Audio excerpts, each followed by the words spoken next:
Prayerfully everybody can see and hear me all right. All right, give me a second. I had a fall out here.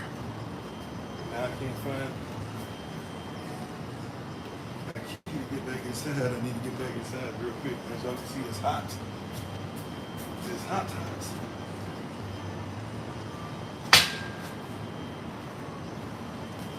And I need to be able to get inside and grab something to drink real quick. I'm not going to make it that long before you.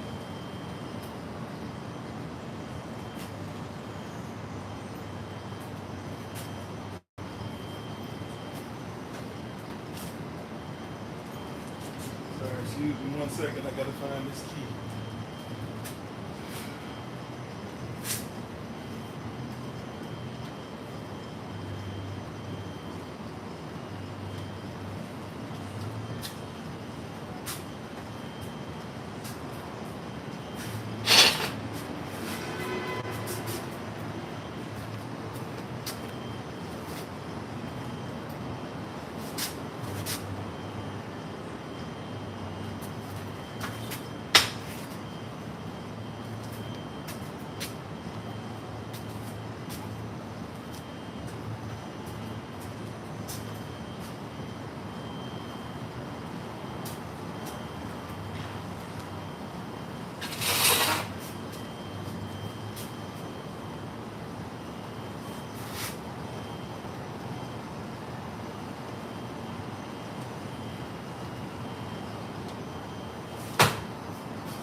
Once again, my apologies. I gotta find this key. Just all out here. I have to go back in where my key is.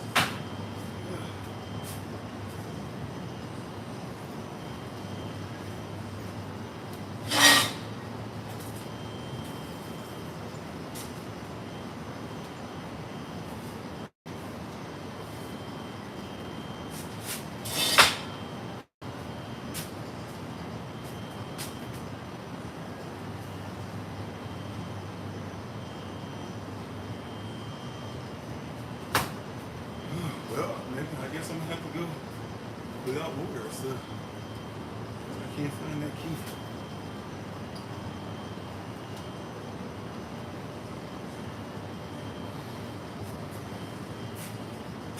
Actually, I got a bad situation too because of the position of the sun. I might have to try to move. I don't know. But hold on 1 second. Sorry. If I can't find it, I guess I can't find it. We'll just be out here and then have to try and see if we can get it out.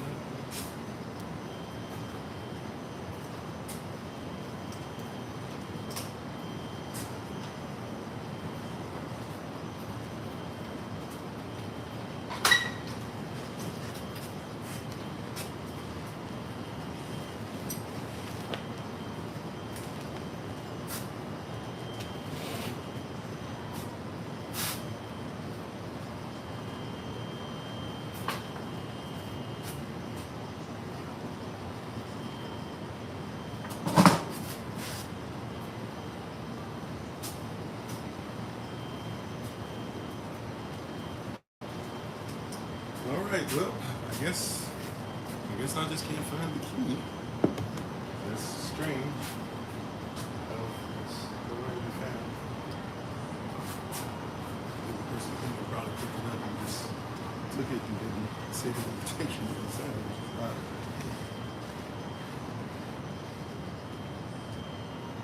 I'm sorry, I got a weird lean going on. TikTok, that's okay. Yeah, I guess we're just gonna have to be out here. Y'all pray for me, I guess. People inside about going get something to drink before we got started, but I can't go back in and leave all this stuff set up out here. Everything fell down. When I fell, well, everything fell down, so I must have dropped the key. but I cannot find it anywhere. So I guess we're just gonna have to do what we got to do. Thank you everybody for your patience and apologies. And,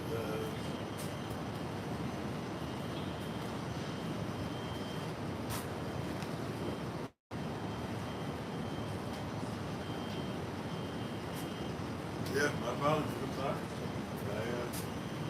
Yeah, okay. Let's go ahead and get started real quick. Thank you for being on. Appreciate you. Hopefully everybody can see. Can everybody see and hear me? Hopefully you can see and hear me. My apologies for sweating. It is definitely extremely hot out here. And prayerfully the sun will rise past these buildings a little bit, at least go under the shade, because it is crazy. You can probably see I'm sweating. Hopefully I don't sweat through all layers of this, but we sweating. So, all right. That's crazy. I think the cleaning person came and saw the key and grabbed it up and I said, that's all right. All praise to the Most High. Could have been worse, could have been hurt, the equipment could have been hurt, all that. So all praise to the Most High. Let me get myself in order. Let's do what we got to do.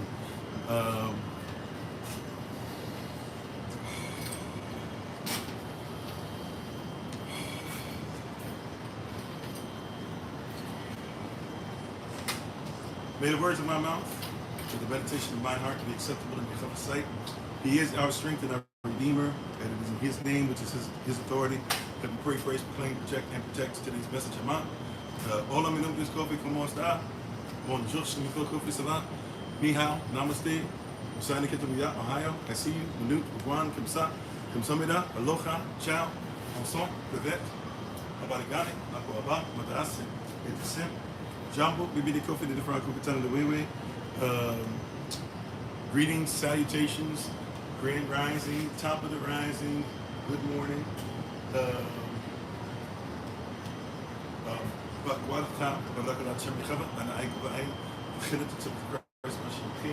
Shalom, Barak, Shalom, it's Baruch. Peace and blessings. I am Pastor Kofi, Pastor Similar to Christ, where we are always changing lives, one mind at a time, but we are the voices and speaking the unspoken. We appreciate your presence today. Thank you so much for being on with us as we're trying to get stuff together. And happy Juneteenth, which is something that my family and I celebrate, something that the Negro celebrates, and we're going to take time out to dive into. As a matter of fact, have some deeper discussion about tomorrow before we get ready to go back into our Exodus series on Sunday. So taking a little hiatus for a little break. Well, actually, we might go into the Exodus series. We'll see how things work today. But once again, thank you everybody for being on. Hopefully you can see and hear me on all different platforms. Appreciate you. Sorry once again. Thought I had found a great place and finally found a setup. Down in the bayou, you'll have great places, and you have places right next to it that are not the safest of places. So I had to find something that was within the confines of the area that we were staying in, and I was able to come up with something, hopefully that we'll be out here for a little bit since it's early, and hoping that nobody's coming out here looking to go swimming for a long time. Not sure if I'll be in front of you the whole time or whole normal, long, usual time, but that being said, we're thankful and grateful and appreciative to you for being on one more again. And so, happy Juneteenth to you. We give an honor and praise to the Most High. We give praise and honor to Him for my wife, the Honorable who would like to say to be honored to the ministerial staff, moderators, SOC, Lottie-Dottie, everybody. We appreciate you so very much. We honor your journey. We honor your growth. And we're thankful that you could join us for another opportunity for us to grow in the Word and grow in your and what His will is for us one more again. Man, trying my best to shade the device. It took me forever to get the device in a way where I could make sure I had the least amount of I don't know, heat and everything upon it, but it is extremely hot out here. So prayerfully we won't have any overheating. You're probably gonna see me fanning the devices. It's that hot out here. And the sun's we're not even close to noon. It's a little bit after 7:30, so it's kind of crazy how hot it is over here. I mean, it is what it is. They were saying because of the storms going on everywhere in this area, even the Gulf was going to be affected with heat. So they were correct. It's extremely hot already. It's oppressive hot, but I guess they're more used to it down here. But I'm sweating bullets. All right. With that being said, we're going to get ready to get into this word. Thank you all once again. If you can keep us in prayer, prayerfully we won't have any overheating, because if we need to go somewhere else, we'll just keep it a buck. I don't know where we're going to go. So prayerfully we won't have any overheating. Keep us lifted up, touch and agree with us in prayer. And we're gonna go into talk about Juneteenth on today. Once again, we give our honor and praise to the Most High. We give praise and honor to Him for my wife, Yana Bahama, who lives a life disabled to be honored. To the ministerial staff, moderators, SOC, Lottie Dottie, and everybody, we appreciate you so very, very, very, very much. Thank you for joining us again. We're about to get ready to get started and say our Bible pledge. We thank everybody for being on with us. If you're able to rise your feet and reverence the Chava's word, or however you're able to reverence the word, thank you for doing so in advance. We're going to go ahead and get ready to say our Bible pledge and jump into today's topic of discussion for today's holiday. For us, it's not a holy day, it's not a holiday. That being said, for our people, it has great significance, especially for those who are dealing with so-called American history. And so we want to make sure that we honor our people and our ancestry and what our people went through. This along the same lines of why we do watch night. We don't do New Year's Eve service, but watch night is a completely different service. Many persons don't even recognize the difference between the two. But we're here to honor our people and make sure that we comprehend our story. Because if we be the chosen people, another thing that we forget is that we have a story that goes from, if you will, Genesis to Revelation. And if it goes from Genesis to Revelation, Revelation is not complete, which means our story is still being written and still unfolding before us. So we want to be honest and earnest about the story that Yahweh is still telling through us. Right? He still has wonder-working power, and he's still using our people in our community. Excuse me. So, we're get ready to say our Bible pledge. First, let me say shalom to everybody. Thank you once again for your patience. Thanks for coming on. Excuse me. All right. So, thank you once again, everybody, on all the different platforms. How's everybody doing? How you doing? How you doing, Brother Naees? How you doing, Keith? How you doing, Kofi Prospect? How you doing, Brother Alton? How you doing, Tyler? Tabitha, Yahasav? Sorry, Sister Young, Sister Deborah, Sister Donna. No, it's not in my bag. I had it in my pocket.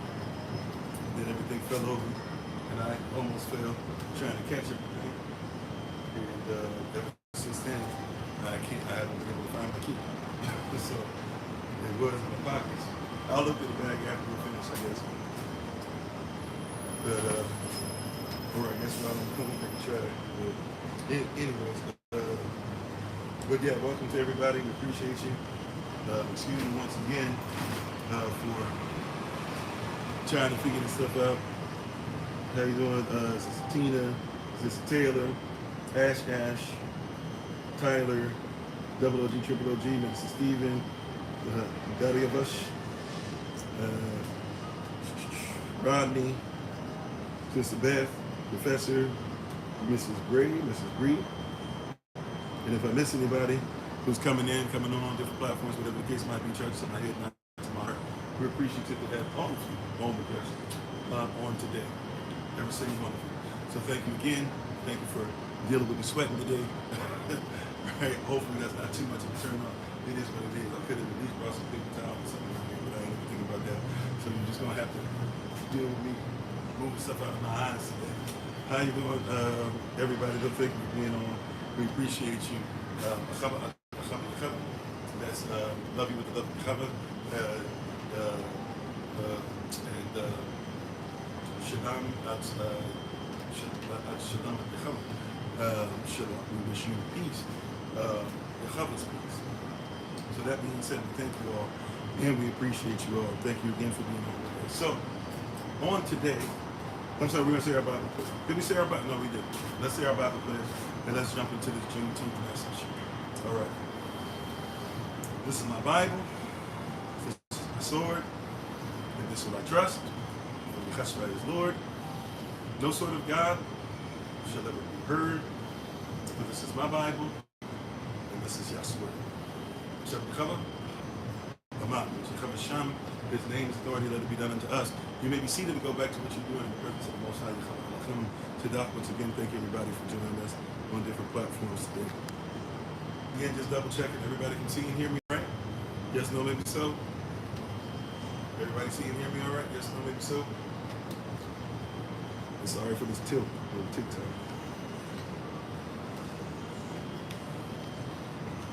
I guess I can't do much. Let me get some new stands. And I dropped everything today on top of that. All right. So, okay, clear. All right, thank you. Thank you. So, today, happy Juneteenth once again. Juneteenth is, I believe, one of the most disregarded holidays. We'll just call it a celebration for today because it's not for us a holy day, right? But it is a day that's worth mentioning. It is a day that has significant historical value.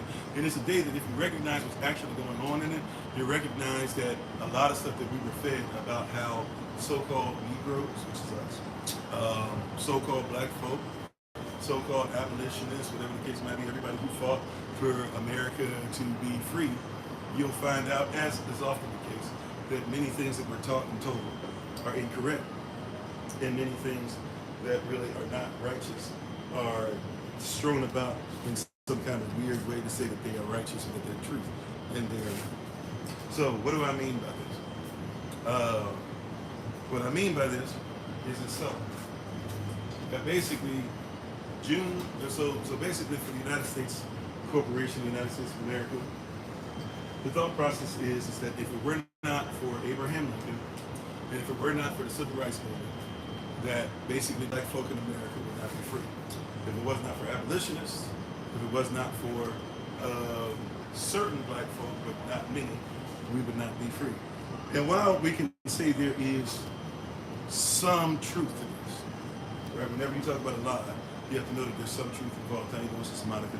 So while we can admit to the fact that there is some truth, not much, but some. We're going to explain, we're going to fix it, right? But there's not truth. Now, first of all, if I can just say this too, because I know there's some persons who are not even aware of this. If you didn't grow up celebrating Juneteenth, or if you weren't part of certain places to where Juneteenth was important, you might not know that Juneteenth, although now it's become a federal holiday so that everybody can be able to say, look at what the Democrats did, look at Joe Biden, what he did, although Joe Biden was actually very anti-black. Look at the super predator movement in the early 90s. Look at what he was saying about so-called black persons when he was running for office. Look at the crazy stuff he was saying Obama would have to squash it. Right? Look at the stuff that he was saying where literally he eulogized his mentor, who was considered to be one of the greatest racist and white supremacists of all time. Right?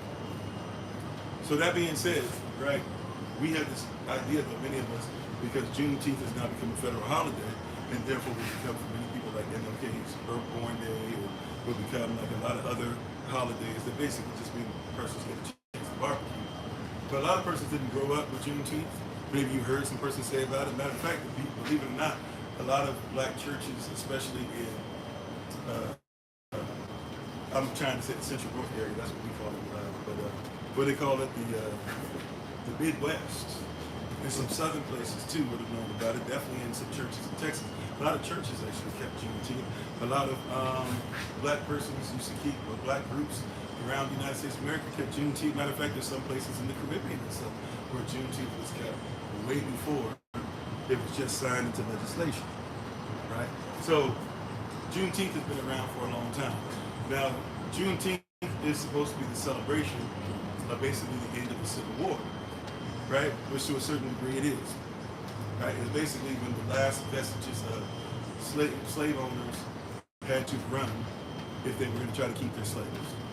And but Juneteenth goes deeper because it's actually a story of how the Native American as well, and really the both working together and becoming one nation in a sense in this fight, hashtag we be the nation.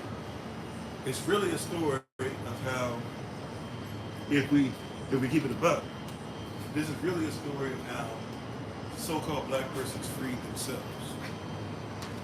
And I know somebody would think, oh, here he goes again, or somebody hear this for the first time. Somebody, I don't know. This is actually, if you go into the history and story of Juneteenth, what you would discover is that black persons, such as so-called black persons, black people, freed themselves. There's two wars. See, we're going to put some things together to give historical context here.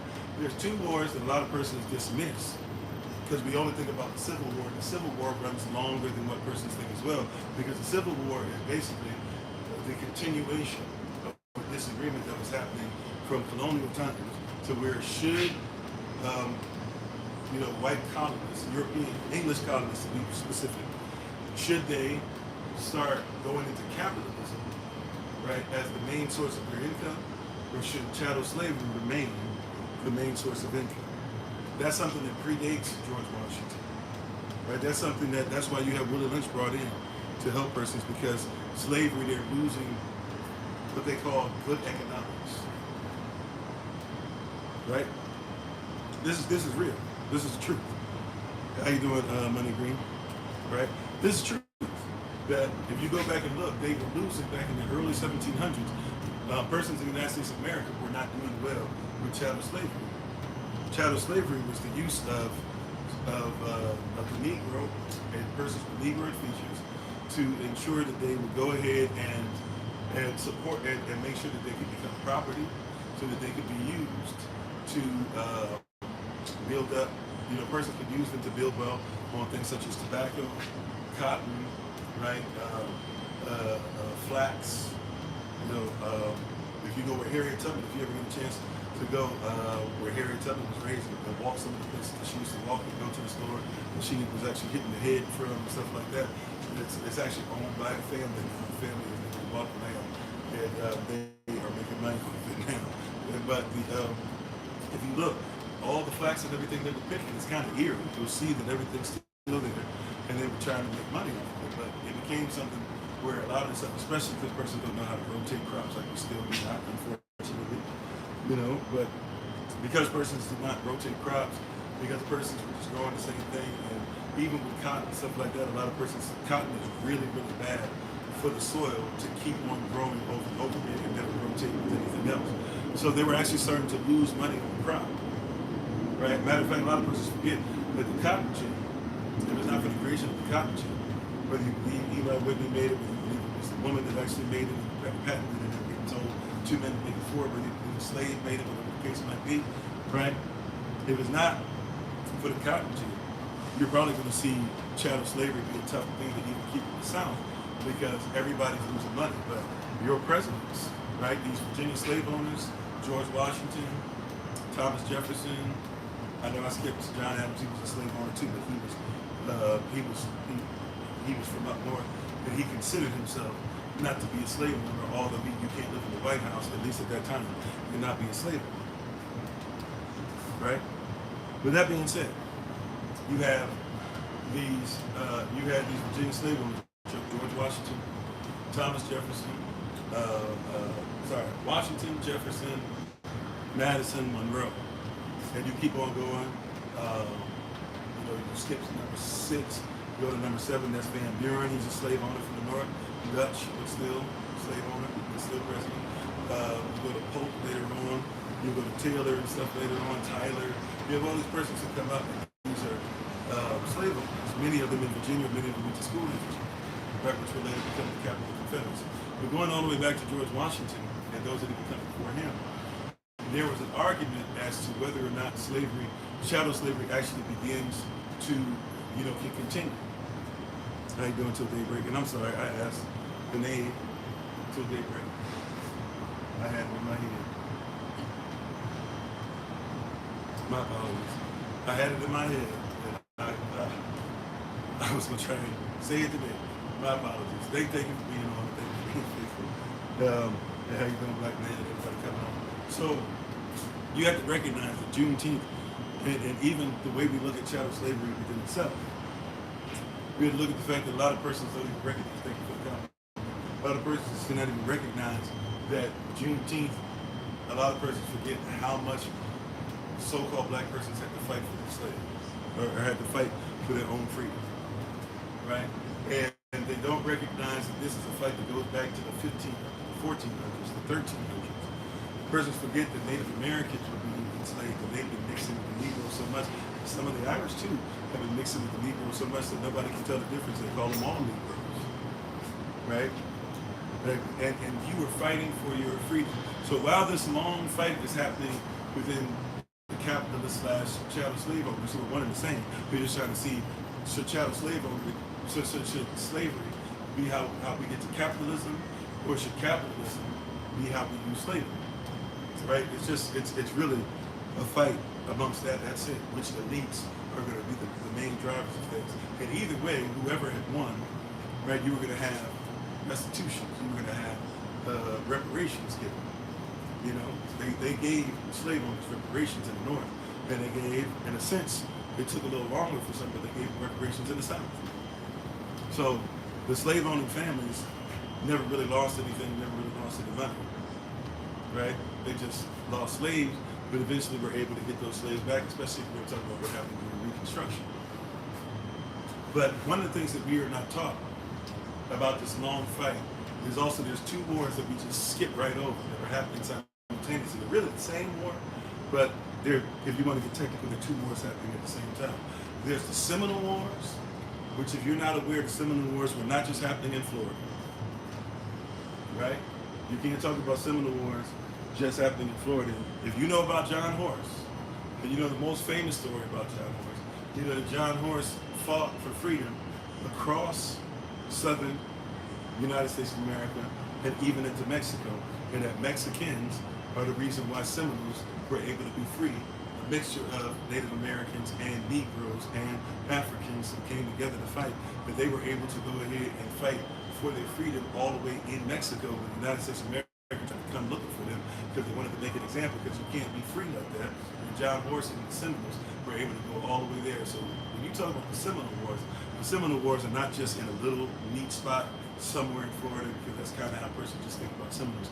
They think, well, somewhere in Florida, but Seminoles are a mix of persons who came together as a nation and fought for the freedom of themselves, and therefore the freedom of so-called blacks, Native Americans, and really everybody who fought with them, including Mexicans, right?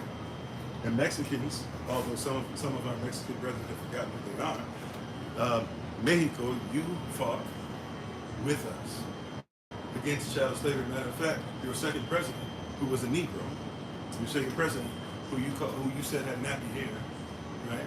Your second president, he made sure that he fought against and made sure that chattel slavery was outlawed in your country. So this is a fight.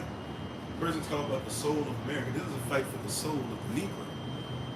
And if the Negro is taken care of, our nation as a Negro nation is taken care of, that means anybody grafted in is going to be taken care of. Right? This is why John Brown, Pastor John Brown, is my brother. I mean, technically he's my great uncle or something like that. But he's my brother in this fight. Right? How you doing, Sister Valerie? And thank y'all for the love. He's my brother in this fight. A lot of persons don't catch this stuff, but see, you got to comprehend it's bigger than that. So anyways, you have the Seminole Wars going on, but you also have the Gullah Geechee Wars going on. Now, who are the Gullah Geechee? The Gullah Geechee are the persons who stretch. I know we think, once again, we only think Seminoles, we think Florida only, but we forget that they go all the way west and all the way to Mexico. If we're talking about the Gullah Geechee are fighting all the way from Georgia, basically on the edge of Florida, down in Savannah, not that far from Florida. So they're fighting all the way from where the Seminoles are known from Florida, all the way up through. We only think about, Georgia, South Carolina, North Carolina, and that's it. But what about Tennessee? A lot of lands and a lot of stuff have been taken from them, and they were beat back at one point. But the Gullah Geechee go all the way up, really, into the north. Matter of fact, if you're Gullah Geechee, you know that there's a big to-do that's been going on for the last 2-3 decades, where a lot of Gullah Geechee persons who live and go live up north, they end up kind of forgetting who they are. They want a piece of the land. Our people have this pact that says, hey, if you are Gullah Geechee, the land belongs to all of us. And so they'll start selling land. And so they've been selling land to the so-called white persons who want the land over there, taking it away from the Gullah Geechee, and they can turn it into golf courses and stuff like that. So a lot of Gullah Geechee land is stuff that everybody lives in, part of North Carolina, South Carolina especially. That's going to happen. And the reality is that, that's land that we had fought for as a people. And we were fighting for that, for the Seminole Wars and the Gullah Geechee Wars. We were fighting over 100 years. How you doing, Prophet Mike? Right? We were fighting for over 100 years. How long? Over 100 years. We fought.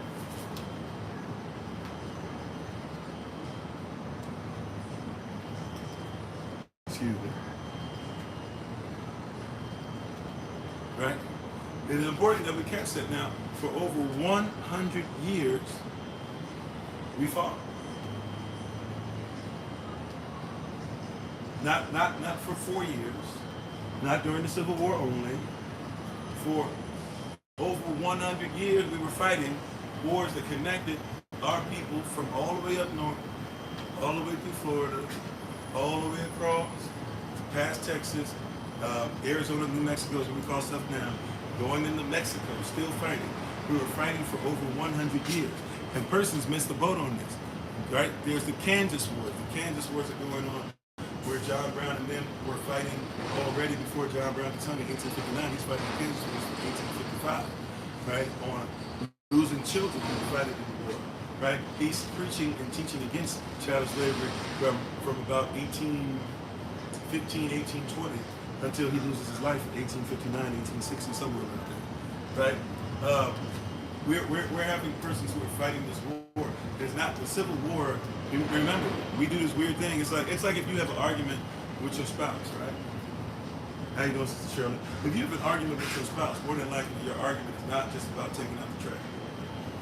If you have an argument with your spouse, more than likely your argument is not just about you didn't like the clothing that somebody was wearing. If you have an argument with your spouse, your argument is more than likely not about what somebody wore, right, or what somebody said. More than likely you have an argument that stems from some other things, and because we're not emotionally available, we don't have the emotional intelligence sometimes to ensure, we're looking at the emotional intelligence of the other person, we end up fighting. And how you doing, Brother Joseph and Sister Danielle, if you're listening to the babies if they're listening, right? We honor you. Thank you for being back on. So in this thing, right, you have this microcosm. People talk about the Civil War as if this 4-year war just picked up like in 1861 or just started picking up in 1860. But this thing goes further than Lincoln. Now I need to go back to Lincoln. We're gonna hit Juneteenth in the celebration. It's the soul of the Negro, right? We're gonna talk about the celebration, where this comes from. But first things first, we gotta lay out some stuff, because if you're not careful, you won't have foundation. And you won't recognize, where we're coming from, why we're coming this way. You would think that we're being so-called reverse racist and all this foolishness. So let me just, if I may, help you with something, help you with part of the discussion. Abraham Lincoln freeing the slaves is an outright lie on many levels. Period.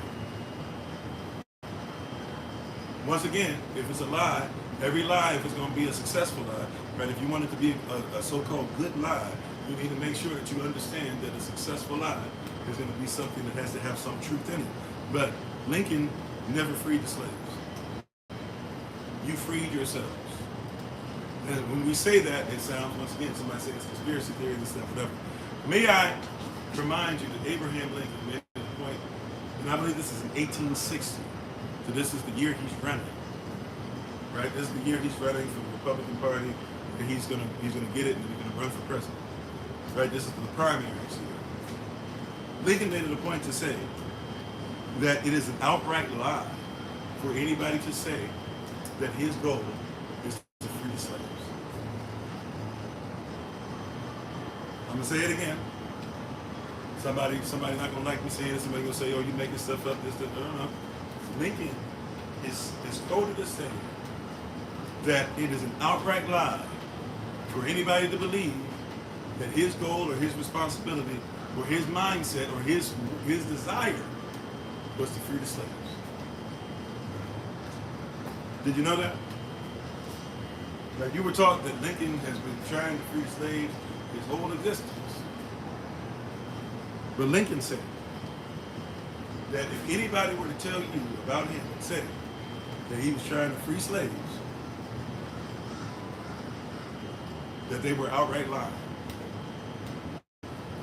Here's another one for you. 1858, Abraham Lincoln made it a point to say, because he had persons who were afraid to vote for him, and the country once again has been fighting against pro-slavery, or pro-slavery, non-slavery since before, since the 1700s, since the 1600s. Should we have slaves? Should we have not? Right? Free states, not states, capitalism. It's really just capitalism versus chattel slavery. That's been an argument since before. That's why the Revolutionary War was fought. You said stop with that biblical stuff is interesting. I do preach biblical stuff and I look at biblical prison. I'm literally talking about Juneteenth in history though.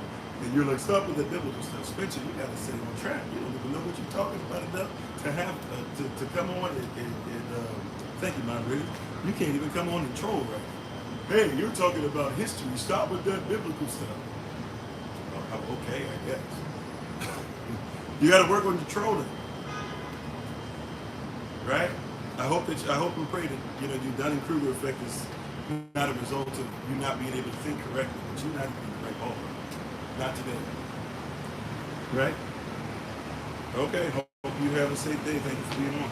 So in all these different things, I need you to recognize and I need you to realize that once again, one of the things that we do not take seriously or we're not aware of possibly is that we've been told this lie that Abraham Lincoln is trying to free the slaves. The Republican Party, it doesn't matter really because the Republicans are not Democrats and Democrats are not Republicans. And they always are part of the same bird. Who cares?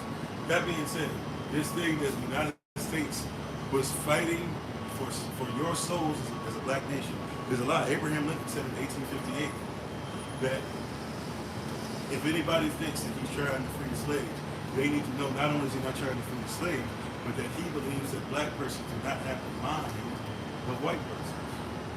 He said he believed that they were stupid. He believed that they could not move correctly. He believed that they should never be put in any position that's not subservient to white men. That's what he said. We're not told this because we're only told about 4 years ago. Our fathers brought forth upon this nation, upon this continent, a new nation, right? All that stuff that I can see, liberty, right? Et cetera, et cetera. Right? And nobody even liked the speech back there because he was on. They didn't like it. If you actually go back and study that speech, I believe that's a Gettysburg Address, if I'm not mistaken. If you go back and study that speech, you'll discover that a whole bunch of persons hated it. Thought it was one of the worst speeches ever. Didn't make any sense of it. Part of it was because, not just because they didn't like Lincoln, but because they thought it was outright lying. It doesn't make sense to say that the founding fathers were against slavery, where they were pro-slavery. Is it anyway we're prisoners of war? This is our lands? Okay. Anyways, so okay, cool. What does that have to do with being against me? Read it. I don't understand it anyway. But all right. So in all the different things that I'm talking about, thank you for agreeing, I guess. And all the things that I'm talking about, we have to recognize that there's a lie that's been formulated. Because today, I'm talking about Juneteenth. Now, normally Juneteenth would be celebrated, if you're somebody that grew up with it, we would celebrate it the closest Sunday to whenever the 19th was.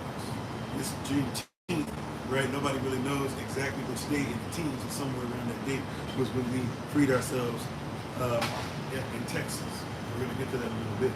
So really, Juneteenth this year should be June 21st. If somebody disagreed with the Juneteenth, should be June 14th. It should have already taken place. And by the way, Elder Tamara, if you're on Happy Born Day, once again, right? But if you're somebody talking about Juneteenth is something where you have to recognize what's going on and why we're in the position that we're in, et cetera, et cetera. Okay? Now we're talking about Juneteenth. Here we go. If we're talking about Juneteenth and what's happening, what the Most High is doing for us and how you're doing Spanish chocolate. And thank y'all for the love, thank you for the repost, all that stuff. Appreciate y'all. Thank you again for being on all the different platforms. If we're going to talk about Juneteenth, we have to first realize that Juneteenth is when we freed ourselves. That's what the celebration is about. Just like Memorial Day, when you do Memorial Day was not something that was an American holiday or holiday. We were not buried correctly. We were not given the rewards that we deserve for fighting to free ourselves in the Civil War. Our people came together and saw that a lot of men had been buried improperly, not correctly, not neatly, and without a lot of recognition as far as which body was buried where. We exhumed those bodies, we studied them, we put them in rows, we gave them the proper names, we put headstones on them and all that, and then we put medals upon those things and stuff like that, and we use it to memorialize those who have given their lives to free the Negro. That's the beginning of Memorial Day. If you celebrate Memorial Day, but you want to dismiss that part of it, you a lie. I didn't say if you are ignorant of it. If you want to dismiss that, you a lie. How you doing, Sister Sage? How you doing, Mr. Kofi? How you doing, Albert? You see that? And what happens, a lot of persons miss what's going on with Juneteenth because they don't even know that Juneteenth is not a celebration for all so-called Americans. Juneteenth is a celebration for the American Negro who fought for his slavery. Who fought for his freedom from some Negroes are still fighting for his freedom. but who fought for his freedom from chains and freed himself. Right? Abraham Lincoln is even quoted as, right, when he was asked during the Civil War, hey, what's your plan? Are you going to free the slaves? He said, if I could win the battle, he said, if I could win the Civil War and I could free the slaves, he said, I would. Then he said, if I could win the war and free 0 slaves, I would. Then he said, if I could win the war and free some slaves and then keep some in chains, I would. In other words, he said, I'm not here trying to win the battle to free anybody. He said, I'm here trying to make sure that I do my job. His job is not to free the slaves. His job was not to free the slaves. No president's job is to free anybody. The president's job is to preserve the youth. Yeah, every president. Every single one. That's why no matter which one's been in place, no matter which ones have laws, and they're like, oh, if this one had been in place, everything would have been different. Right? Just like you said, oh, when we get, please forgive me, I don't know their names. Right? You had Ruth Bader Ginsburg, you've had Clarence Thomas, you've had ones that seem to be more well-meaning, like Thurgood Marshall. You've had Soyoto, I don't know her name, please forgive me, right? The sister, Latina sister who got in there, right? You had the sister, the black sister who came in there and started agreeing with policies that y'all thought you wouldn't agree with, but they're not coming in there to fight for you. They're coming in there to preserve the union.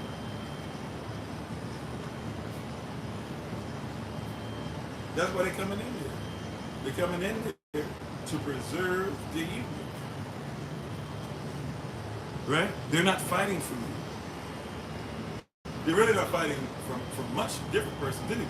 But they have a certain group that they put in front first because it allows what this country is built upon, right? Which is a false principle, but to remain in place. How you doing, Sister Lisa? See, so you're out here in Juneteenth, and somebody goes try to get you to say, oh yeah, celebrate this and do this and blah, blah, and it's about America, and it's speaks, no, it's not. Right? Those who created Juneteenth had to fight against America. See, some of us had to fight against America while wearing American garb, but we still fought against America because America's responsibility is to hold down those that free themselves. Oh, I know somebody don't want to hear me. That's okay. I'm in the ballpark. I'm right there. Yes, I am. Yes, I am. I'm right in the ballpark. I promise you I am. I'm right there. You have this mindset to where that America freed anybody. That the world came together to free. You have a mindset that England got rid of chattel slavery because England just wanted to be nice. But England responded to Haiti being able to gain independence. You have French persons out there speaking on behalf of black persons, while the same French persons who are representing France, whether it be the president or the prime minister, whichever one, is also the same one that said that the African nations who were saying we're done being enslaved to you, we'll control our own money, we'll control our own lands, and then he tells you that they were ungrateful. The CIA showed up when they get to Haiti after French was done, reestablishing America fought with French to make sure that the France took back over Haiti, and then they forced Haiti to pay the French reparations. Reparations for what? For beating the French and then losing chattel slaves. Because in the system that we're in, if somebody loses chattel slaves, they have to be compensated. When somebody's released from prison, the prison has to be compensated. Oh, you didn't know that, maybe. And how you did, right? If somebody leaves prison, the prison must be compensated.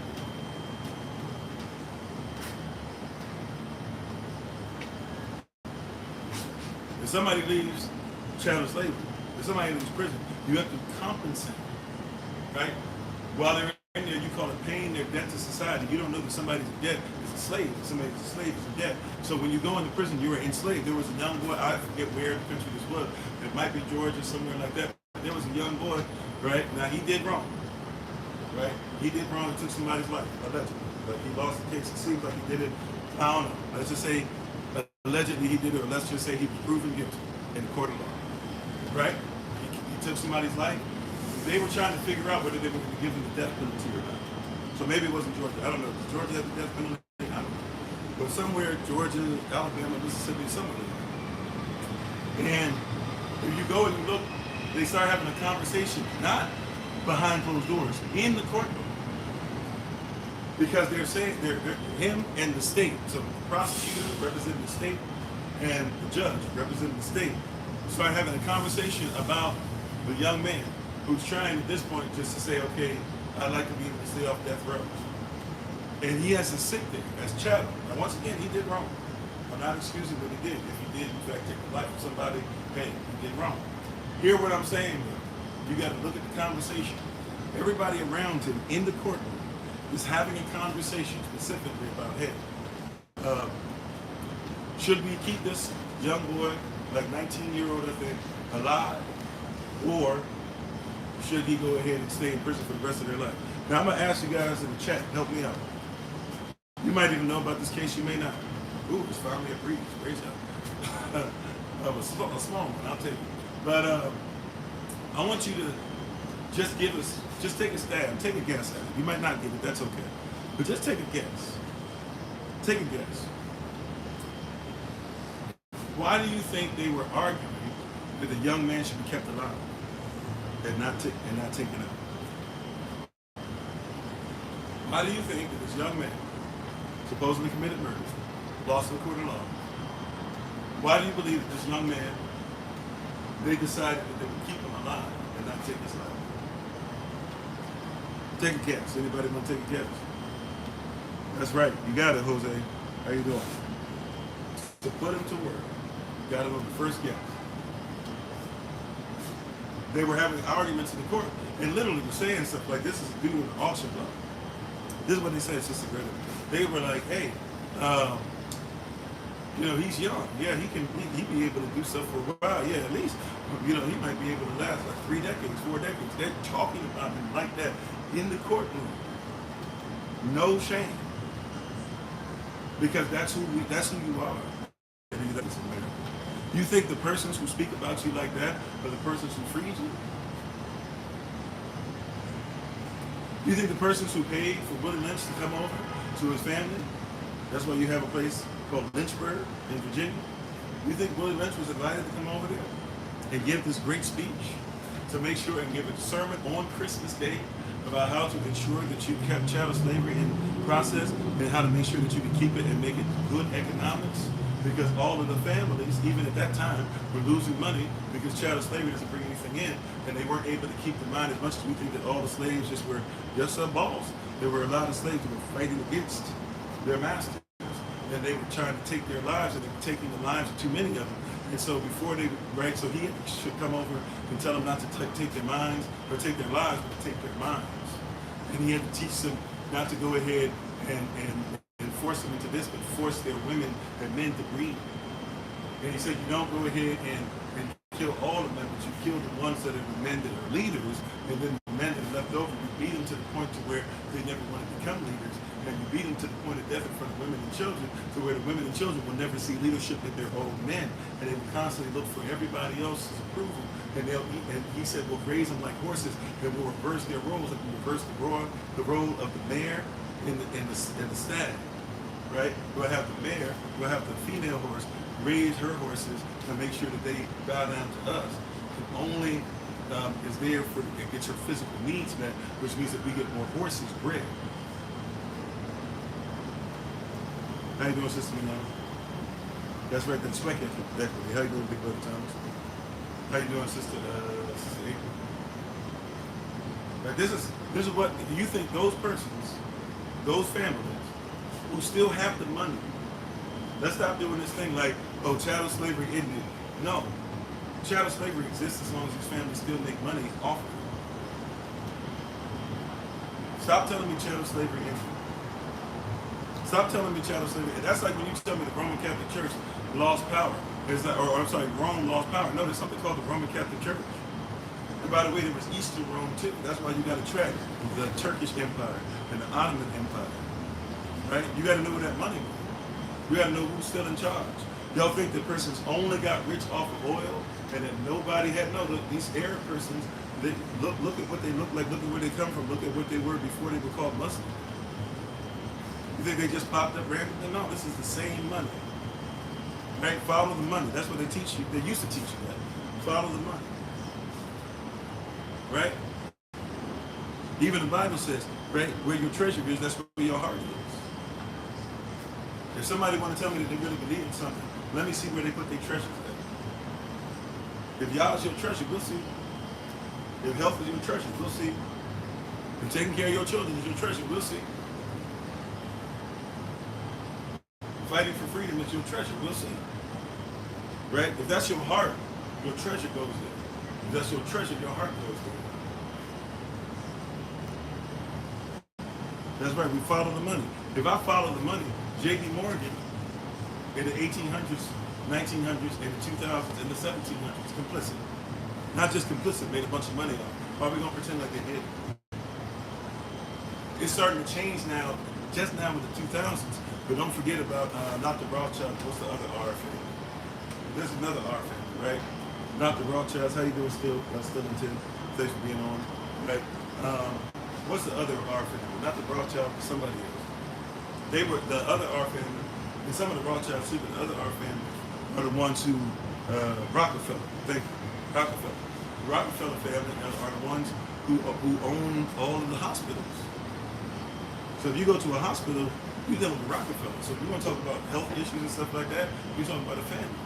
And by the way, if you want to go even deeper, and speaking on these things, and if we talk about going deeper, the Rockefellers also were the ones who started most of your HBCUs.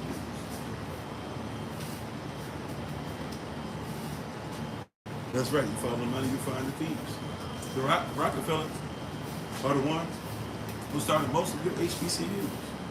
This is why I don't put stock in HBCUs. It's a black face on a white product or forget white, a racist white supremacy product.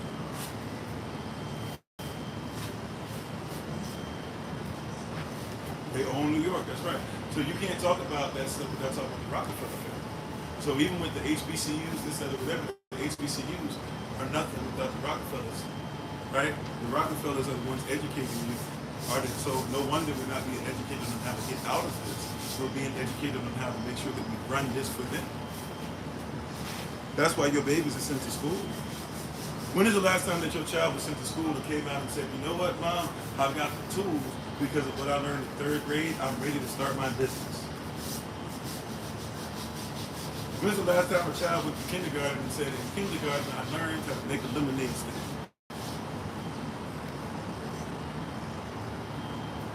Right. If we're going to talk, if we're going to talk about, there is no such thing, at least not in the state. Well, there are a couple, like Tuskegee, things of that nature we can talk about, right? But for the most part, HBCUs are pretty much not what you think they are. Right? Go to the center of these HBCUs and you'll discover that you'll see the statues are not statues of persons that look like you and I. But these persons are not about to free you. And you can't wait. Your children can't wait. Bow down. Right? And say, oh, I got this and blah, blah, and I'm from this university. The university is not for you. The university is not sewing into your community. The university is not making sure that you have the matter of fact. Look at what just happened to those who were in the sports, right? We got, 2-3 years ago, the Deion Sanders situation? Right? Matter of fact, he was at one HBCU. They treated him wrong. He went to another HBCU, started winning for him, was putting his money in on everything. They were stealing the gate. They were paying their money back. He was putting his own money. The reason why those dorms look the way they are is not only because of his money, but he was putting a lot of his own money into this stuff. And they went and they changed everything. He got them, started winning championships. Person started paying attention to them on TV. Nobody cared about any of the HBCUs. Then all of a sudden, he says, you know what, you guys are doing me dirty. He goes to Colorado State, however you feel about that. And when he leaves, everybody says they made sure, the HBCUs made sure that they attacked him and said he was a traitor, blah, blah. But they didn't tell you about all the money that they were stealing from him and stealing from other persons. Then you had other players come and say, we'll start coaching. And a lot of them left because after talking trash about Deion, because everything Deion was saying was true. Right? Because these HBCUs, they're not concerned about making sure that you get what you need. They're not trying to do stuff for you. How you doing, Ginger? How you doing, AD? Good day up for the shares. How you doing, Mario? See, you think that these HBCUs are for you, but they're not. I'm not saying we shouldn't be happy, or it shouldn't be thought-provoking that person was, and I know how, depending on how you feel about this thing, I get it. But like Cosby and other persons, Cosby's giving more money to HBCUs than anybody else. But I don't even think really Cosby thinks about that. Or persons of that ilk, or persons who are given from our community. Right? We can have more justice that's done by just making sure our people eat.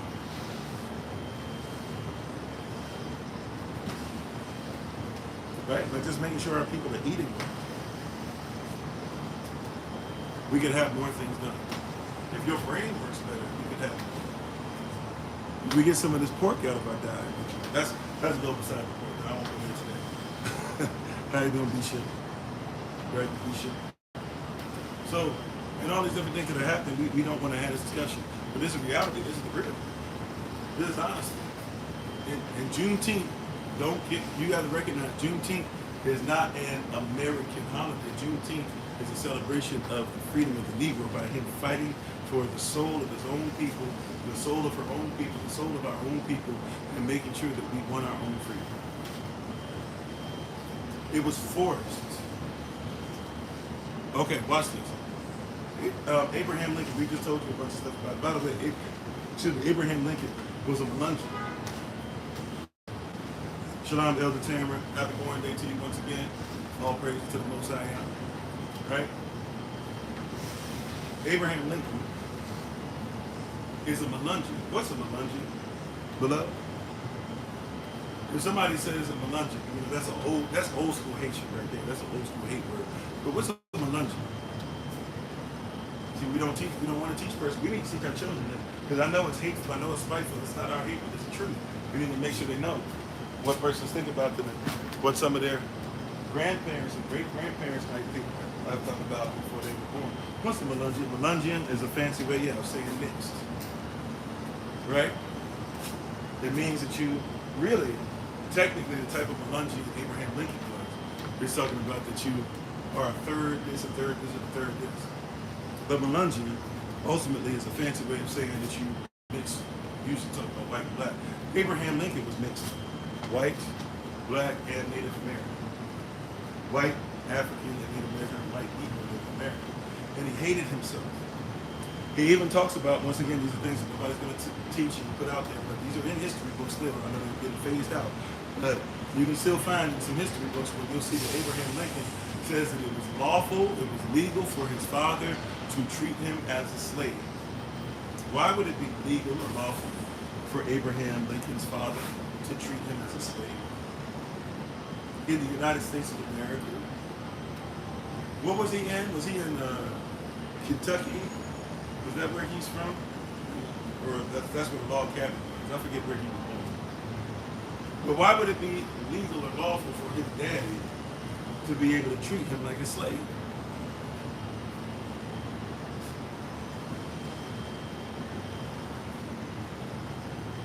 And if he's Melungeon, and his daddy could treat him like a slave, that means his daddy was white. You got to know that because, see, Melungeons who had black fathers were considered to be persons that were low run. They were better than regular black folk, but they were still down at the bottom. But if they had white fathers, now not only might that be able to be better, but depending on the color of their skin, that brown paper bag test and all that, depending on how light skinned they be, it's that one drop. Well, come on, right? Now, depending on how light skinned they be, yeah, light skinned. Y'all know about light skin. There's light skin, there's light skin. Y'all know. All right, we're going into some foolishness, but you know what I'm saying. Some of y'all, you know about light skin. But somebody light skinned, if you will, right? That person then might be able to even own property or something if their father allowed it. Right? See, we be trying to act like we wasn't even raised on some of this stuff. Come on, you know what it is to be light skinned. Come on, you know about self-hatred. That's why you know about African booty scratching. Come on, you know now. You know telling somebody, you know, they got that good hair. How you doing, Nico? Come on, you know, don't play with it now. Don't try to do something different now. Don't try to act like you never knew what was going on. You know what it was when you hear women in circles and even little girls in school in circles talking about, oh yeah, girl, you should get with him. You know, if y'all have a baby, it'd be so pretty. He got good hair. He got that good hair. He got that good hair. How you doing, Bear? Come on, I know we want to pretend that we like years past this stuff, but this was just you know, don't focus on it. But look over your shoulder real quick. You recall, matter of fact, if we be real, some of us were saying. Right? If we just keep it above, some of us were the ones saying, right? We ain't know no better. Maybe we did. We was the ones joining on our own sisters. Brothers were sitting up there really attracted to women because they were going through puberty. And they were attracted to girls their age going through puberty. And the girls had already basically started going through puberty early usually. And they started to develop. And you were making fun of them, making them feel bad about their shape and everything like that. The reality was that behind closed doors, those were the ones that you were saying that you wish you could be with. You know, we were raised in this mediocrity, right? Synchronicity, right? Synchronicity of mediocrity, right? And racism, white supremacy. Remember, Willie Lynch said, if his plan was instituted properly, white persons, so-called white persons, especially white slave owners and leadership, would not have to work to make this work. We would do the work for them. And a lot of us still do, including not recognizing what Juneteenth is about. Because once you recognize what this is about, this is a whole different thing. Once again, you weren't free. And this is not an anti-white message. This is an anti-racism, white supremacy message. This is not an anti-white message. This is an anti-racism, white supremacy. If you are anti-racism, white supremacy, right? If that's what your faith is in, if your works are in anti-racism, white supremacy, hey, then we're brothers and sisters in anti-racism, white supremacy. Right? If you can't see the difference, today's not for you. Just going to be honest with you. I just want to let you know up front. Okay? I'm not anti-white. I'm anti-racism, white supremacy. I don't believe you're evil because of the color of your skin either way. I believe you're evil by your deeds. Because if you work and do deeds in a certain manner, it means your faith is in what you're doing. And if you're ignorant of it, then let me tell you why your faith is something that you're walking in ignorant with. But if you will still defend it after having facts put in front of you that you can research for yourself, and you're still going to keep it, that's on you. But see, when we say happy Juneteenth, Juneteenth once again is a celebration of us freeing ourselves. Just like Memorial Day is a situation in which we memorialize those men and women that fought for us to free ourselves. Just like if you want to talk about Veterans Day, another day that started by the American Negro, where we celebrate those veterans who fought and were getting left behind and not remembered in the days in which we freed and fought for ourselves. We even did it for the Confederacy, although they were against fighting for the freedom of their people, because we still recognize that even with that being said, they deserve to at least have their history be told. So when we say happy Juneteenth, and we talk about Juneteenth, we're talking about something completely different than what a lot of persons are talking about. This ain't a hate message, unless we talk about hate, racism, and white supremacy. Yeah, I hate racism, white supremacy. Racism, white supremacy. I hate it. I hate it from the depths of my soul. I hate it and not necessarily hate you, but if you're a sinner, the Most High says He hates you if you're going to do that on purpose. Yeah, He hates those who hate persons just because of the color of their skin. Oh yeah, it's going to be difficult for some. That's okay. It needs to be. So when we're speaking on this stuff, in Juneteenth, You need to realize these are persons who freed themselves. Now, somebody says, I still don't get it, Pastor. You talk about the Civil War. You talk about the Gullah Geechee Wars. You talk about how we've been fighting for 100 years. But I still don't get it because all I hear about is 1861 to 1865. You've already shown that Abraham Lincoln said he's not trying to free the slaves, but the slaves ended up getting free. Matter of fact, Abraham Lincoln, didn't he come up with the Emancipation Proclamation? He signed it. He didn't necessarily come up with it. That's how history remembers it. So remember it? Cool. Well, when he came up with the Emancipation Proclamation, why was the Emancipation Proclamation even put into effect? Let's have some real talk. See, we don't do much of this in civics class, although you would think they would talk about this in civics and in history, and in history 1 and in civics 1 and 2, et cetera, et cetera. You would think they would speak on these things. Question for you. Why do you believe that the Emancipation Proclamation was even put into effect? And then I'm going to ask even a bigger one. Who do you think put it into effect? Because you think the United States of America did both. But what if I were to tell you that Lincoln was forced, hear what I'm saying? Lincoln was forced into the Emancipation Proclamation. Did you know that? Lincoln was forced into the Emancipation Proclamation. How do you do, Miss E.B.? See, we don't want to hear that. We just go, oh, he wrote the Emancipation Proclamation in 1862, and it became in effect January 1st, 1863, and happy days are here again. Although that wasn't the case because we're still at war anyways. That being said, though, what forced the Union to have to write? By the way, the Emancipation Proclamation did not free the slaves. Now that the 13th Amendment, right? The Emancipation Proclamation said if you were somebody who escaped chattel slavery, you could fight on behalf of the Union. The 13th Amendment didn't say black folk are free. The 13th Amendment said that we can no longer arrest you or put you in prison. That means enslave you. We can no longer enslave you simply based upon the color of your skin. But if we arrest you, we can have you get the same slave patrolmen to still make work, right? To still get paid. We can have them then sell you back to the same plantations. Those plantation owners can't make the money they used to, but they still gonna live really high off the hog. Now how you gonna treat things for being perfect? You said because the native was still fighting. Yeah, we already talking about the similar wars, the Gullah Geechee wars, and we said similar wars are deeper than just the similar, right? But that being said, yes, we know that Native Americans are still fighting. And at that time, by the way, so-called Black Americans are still fighting. And by the way, so-called Chinese Americans and stuff on the West are still fighting, right? And by the way, during the Civil War, while Abraham Lincoln is doing these things, the same day he signs the Emancipation Proclamation. See how part David was, so I don't mind representing, right? At the same time, the same day that Abraham Lincoln is signing the Emancipation Proclamation, he's also signing a decree to hang at least 400 men. So who knows if there were others as well. But at least 400 men who were Dakota and Lakota. I know some people say they're the same. Not exactly, but okay. But he hangs 400 Native Americans the same day and tells them, hey, keep it down on that date of 400. At least only put in the papers as 400 because we don't want to take away from the fact that I just signed the Emancipation Proclamation.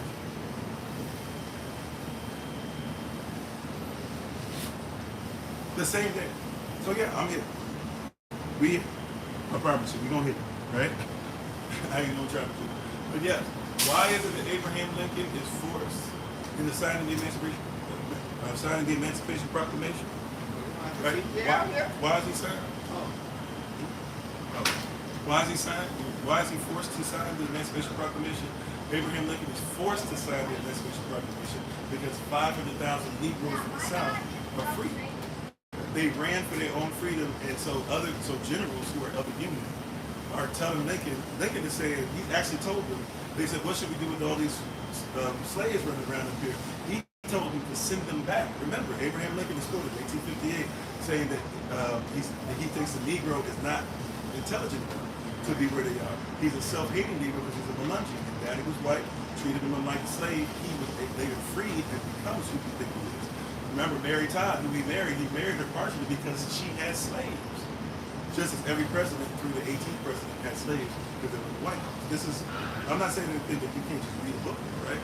Like, so when persons are saying this, even in 1860, once again, Abraham Lincoln asked, he said, hey, it's a lie. If anybody asks you, am I trying to free the slaves? He says, it's a lie. During the Civil War, he asked, what are you going to do with the slaves? He said, if I can free the slaves and win, I would. If I don't free any of them, I would. If I free some, but I don't free others, I would. Because he said, that's not my job.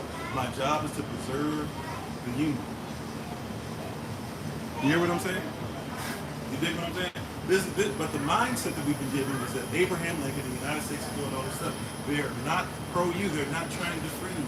They were forced. 500,000 at least. At least. That's a guess. So the safest guess they can give you is that 500,000 of us from the South fled and were walking around with generals. This was later on, by the way. You can see this again happen when General Sherman is going through Georgia. Same thing. That's why General Sherman makes a decision to sign Field Order 15, which you know has 40 acres of immunity.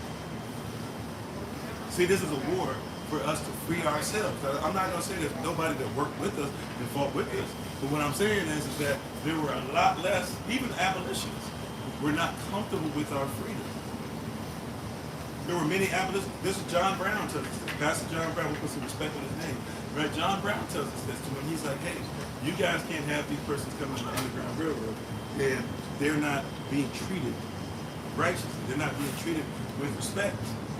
Cool, you don't want them to be slaves or you want to be in on this movement, but you can't have them come over your house and still mistreat them. You can't have them come over your house and you won't call them by their first name or Mr. or Mrs. or Ms. You can't have them come over your house and at the same time you're still giving them scraps, with almost sometimes the same scraps that they got from the master. Yes, you're treating them better, but better ain't enough. Come on, that's a liberal mindset, right? The conservative mindset is, hey, see, watch this. If persons catch this, my wife was saying this last night.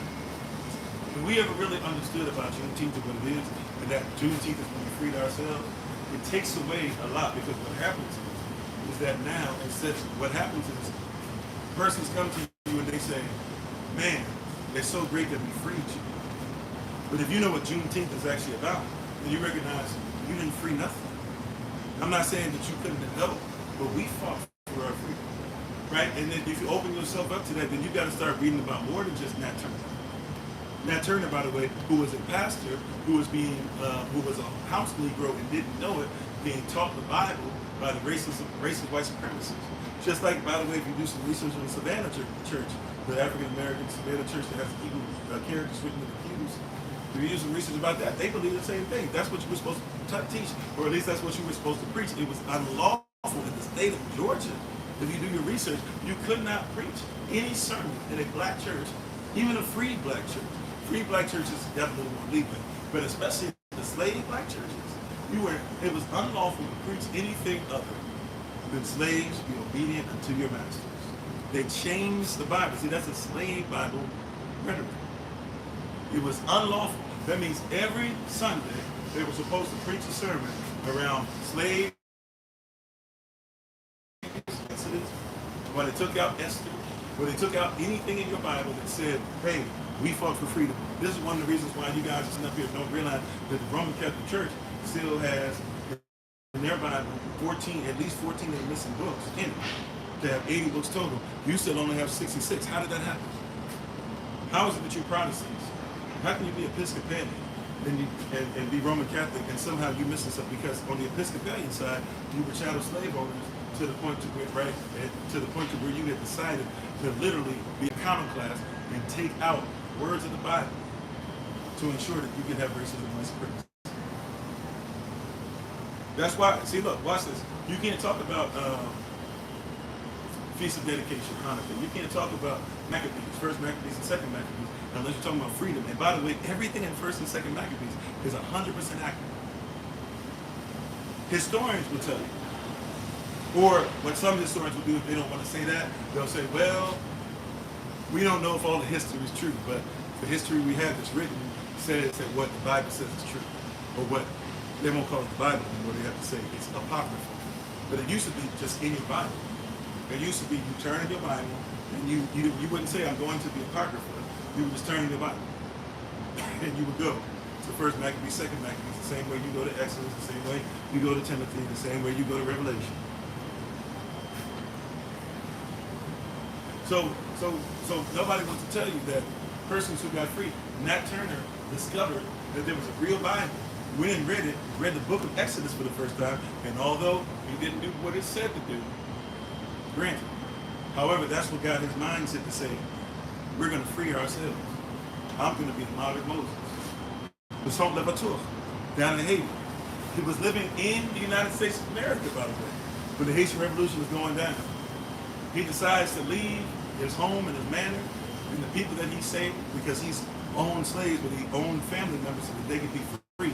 But he lets them live on his land, right, and his manor's plantation. But they don't do all this slave work or whatever. They're free.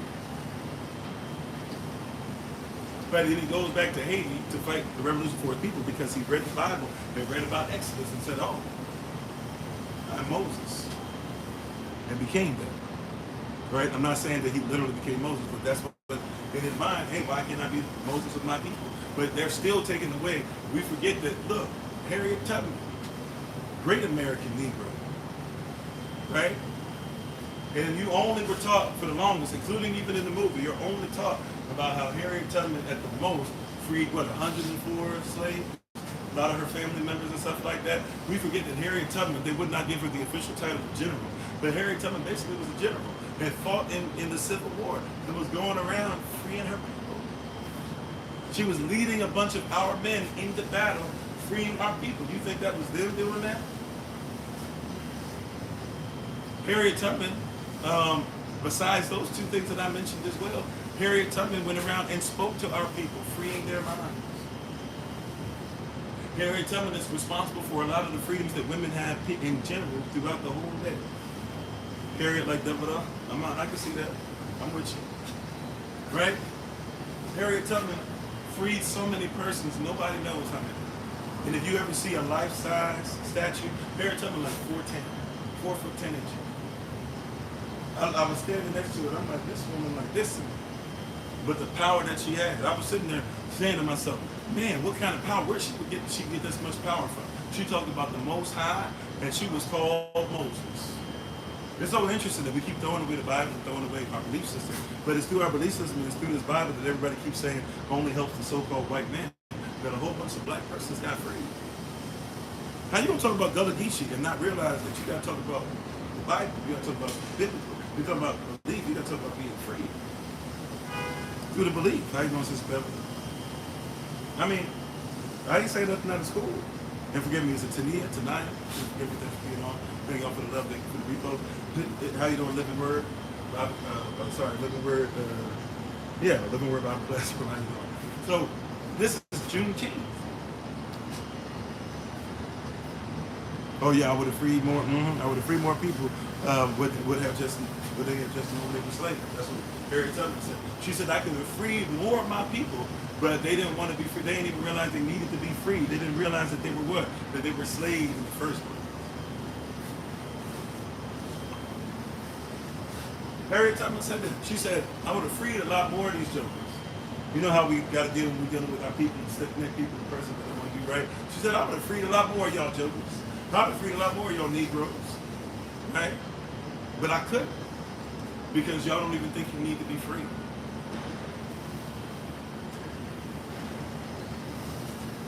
That's a word for Black Moses.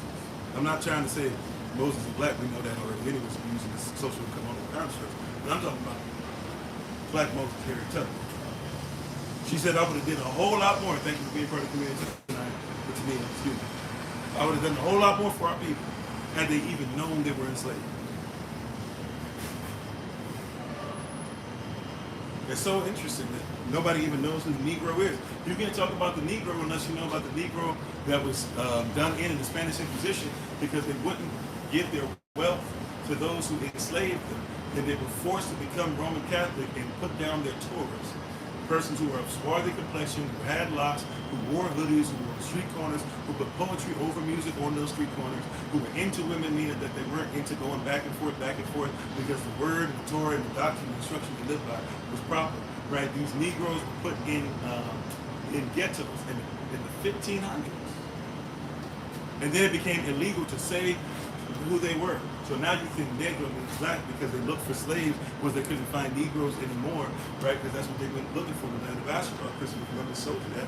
And they looked, then they just went for persons, once they got rid of them and got rid of the ones in Europe and started trading and started taking the lives of the ones that they had to start breeding in the West Indies and stuff. And then they went into Africa to a place called Negro Land.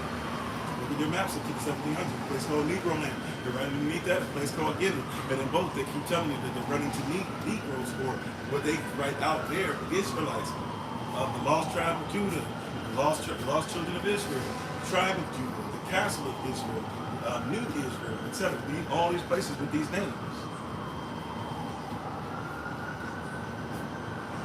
And we don't recognize that these people who were put in the chat of slavery circulated around the world, scattered as we're told the Bible said that we would be.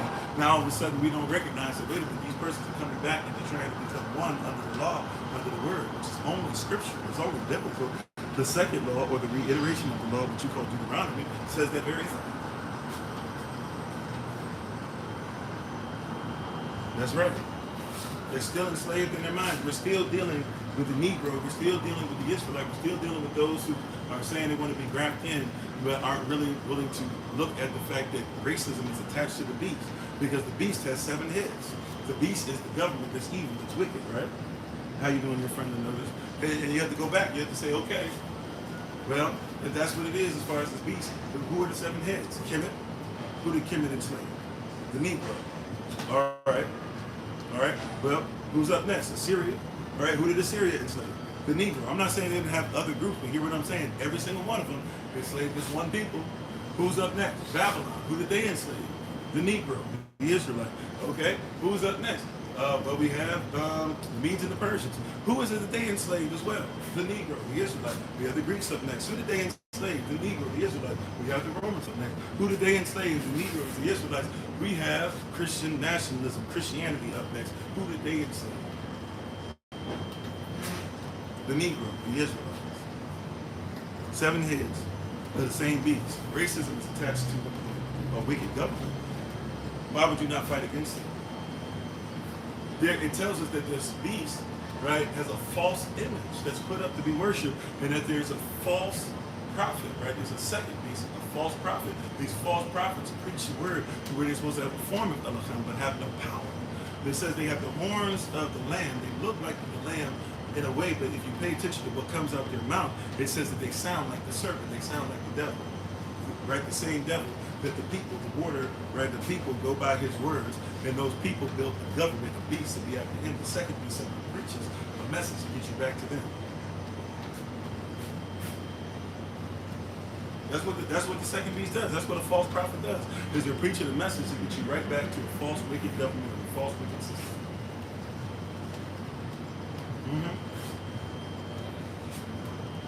Pay attention to the preachers. A whole bunch of preachers are out here preaching what?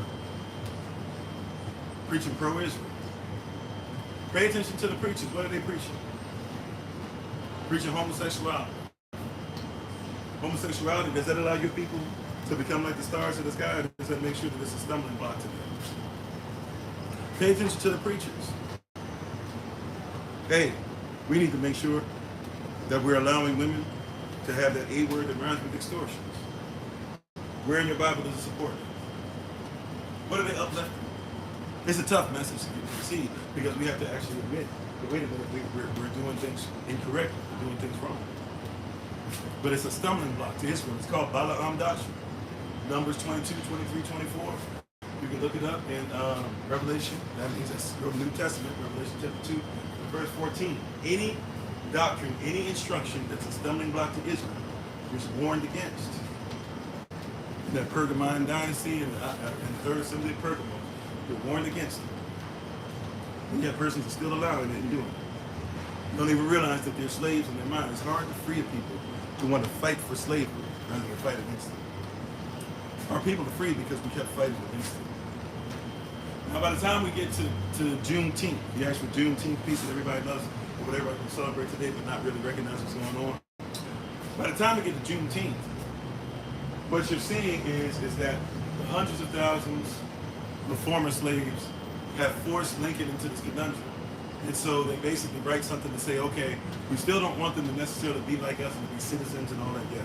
However, what we would do is, and citizen was an okay term back then because they still had, everybody would have been uppercase C citizen, but they didn't want them to be citizens yet. So what they do is they say, okay, we'll allow you guys to stay up here almost on like a work visa. We'll figure it out later, but we need to preserve the Union. And hey, Lincoln, if they're up here fighting for us, you know that's weak in the South too. Because their oppressors forced them to feed their beasts down there. So the Confederacy gets fed off of slave labor. Although they hate slaves, they can't continue without slave labor. And 500,000 plus have already left, right? In the first year. This ain't even the second or third year, right? This is the first year, 500,000 rolled out, right? No matter how many slave patrolmen there were, they can't catch us all. So 500,000 plus, bare minimum, roll out first year. Lincoln is and his team trying to figure out what to do. You know what? We'll let them fight for us, right? The English, once again, the English were on the side of freedom before for the slaves, right? Or at least capitalism with black people being down at the bottom, and it was the persons who became the Americans, right? The modern Americans, who were the ones who were the South back then. Now you have the North and the South. If you recall, that's why the states seceded. Read why the states seceded. They told you they seceded because they believed that their founding fathers had a belief that they were fighting for chattel slavery, and that not only about that according to their God whom they worship, the chattel slavery was beneficial for the bond and the free. That's the truth. The chattel slavery was beneficial for the bond and the free. That's what they believe. That's not what Kofi said. That's what you can read in a book. That's what you can read. You know, if you go to Georgia and you find a place where you can read what they officially submitted as to why they were seceded, that's what it's going to say. If you look in Texas, that's what it's going to say. If you look in South Carolina, that's what it's going to say. If you look in Tennessee, that's what it's going to say. If you look in Virginia, that's what it's going to say. If you look at Georgia, that's what it's going to say.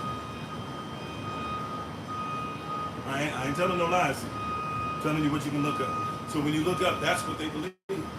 So this fight was always about that. But now the North says, okay, well, we'll do what England did, right? But we got way more than what they had. And we're going to go ahead and we're going to turn the tide. Now, we were so busy, some of us, as happens, especially when you're enslaved, that some of us finally got some power. We started doing wild stuff too. So don't forget that we fought against some of our own. We fought against Native Americans, unfortunately, with Buffalo Soldiers.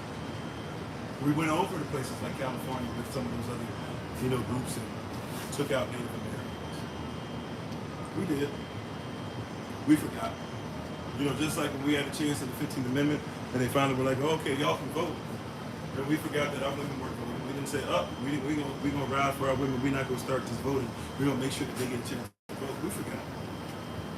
Right? We wanted to be like the oppressor so bad that even when we fought for our freedom and got a little taste of it, we started trying to be like the oppressor. Amen. We envy not our oppressors, nor do we want to follow or be a part of or even act like it's okay to even synchronize their rhythms. But we forgot, just like a lot of persons forget today. You come out the world and then you forget and then you try to act people, treat people like slaves. Right? You come out of being under oppressive managers and you become a manager and you begin to do work. I did that one time. I did that once. I had one session. We were doing something. It was just cleaning things. Praise God, wasn't doing that, but it was like cleaning some stuff. And we had to clean stuff, and so I was the person that they put. I was an E3 at the time. They put me in charge of all the E3s and lefts, and we were just cleaning things. And apparently, like I was giving instructions, person working the instructions, and so I was like, and I tried to give a nice couple times, and apparently I started getting like a little attitude, and then I kind of got frustrated and won't go. And somebody who was a real close friend of mine came up to me, they were like, oh. I was like, yo, is everything okay? Was I being bad? Was I being mean? And they were like, no, you were being that. They were saying you being an a-hole. I had to take that to be like, wow, okay. And I thought it through, and I was like, yeah, the same stuff that I hate other person doing to me. As soon as I got a little bit of power, I started acting like that. Because I feel like I'm unheard and this and that or whatever, so I can take it on somebody else. No, we have to be greater than that, better than that. So there were a lot of us. Not many of us, not most of us, but there were some. Because I want to just put that up there because somebody's going to tell you, oh, what about this person? What about this? Okay, that's more of the exception than it is the rule, but it didn't happen. That being said, though, our main focus was to fight for our freedom. So just because now we were allowed to do it under union, wearing a union, wearing union garb, a union uniform, there we go. It doesn't mean that we lost thought process of what the mission was about, freeing our people. And we kept fighting and fighting and fighting, and getting respect from persons who were in the union and hated us just as much, if not more so, than the Confederacy.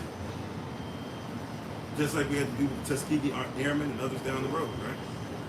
So, but we fought for our freedom, and we got to a place to where basically everything was torn apart, to the point to where General Sherman is going down, and when he starts going down to Georgia, same thing happens. In Georgia, we start leaving our slave masters, right? And we go, and I'm sorry, real quick, if I might just go this in here real quick.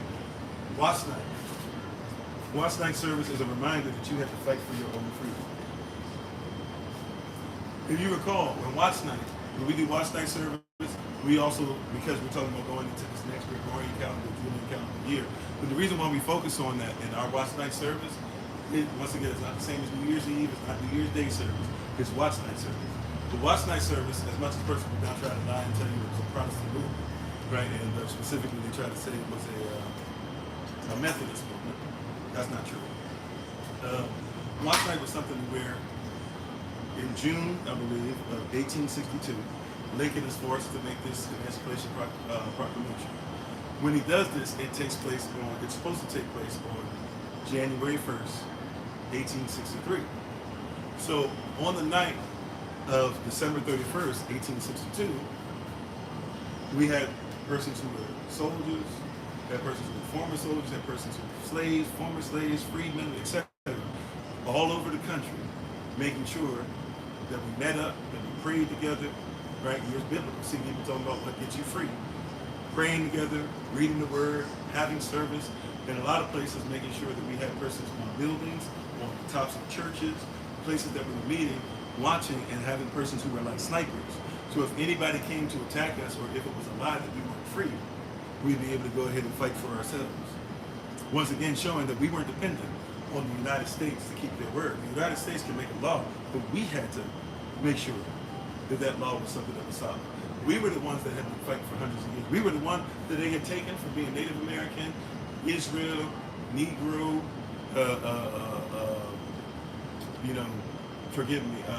African, Caribbean, etc.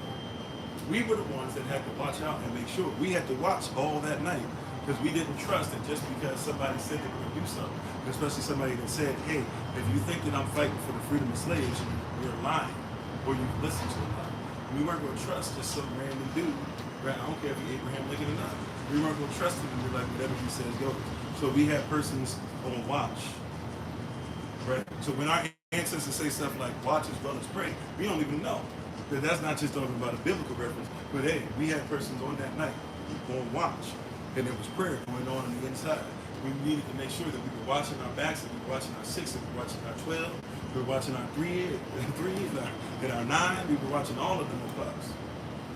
And making sure that we were in position, that we were ready to go, right? How you doing, Ruth?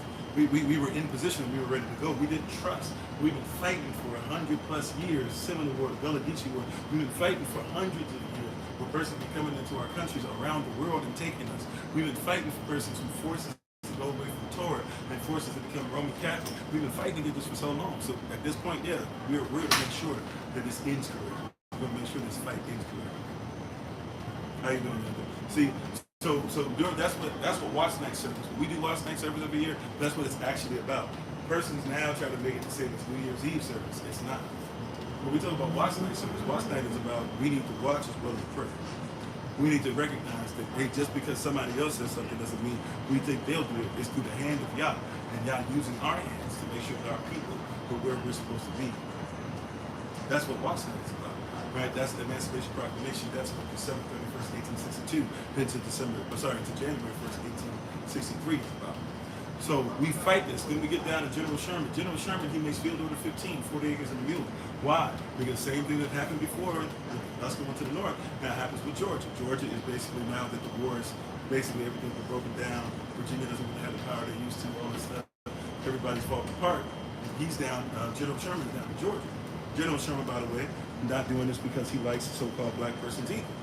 General Sherman is down there doing it because he needs to weaken the Confederacy. After the war, General Sherman says that he hates the fact that black persons were being given positions of power because he doesn't like black persons and he doesn't believe that they deserve anything. But he was trying to break down the power of the Confederacy. So as Georgia is basically being blown to bits at this time, he's in the midst of Georgia and he has all these slaves that follow him around, all around him. So he sends a wire into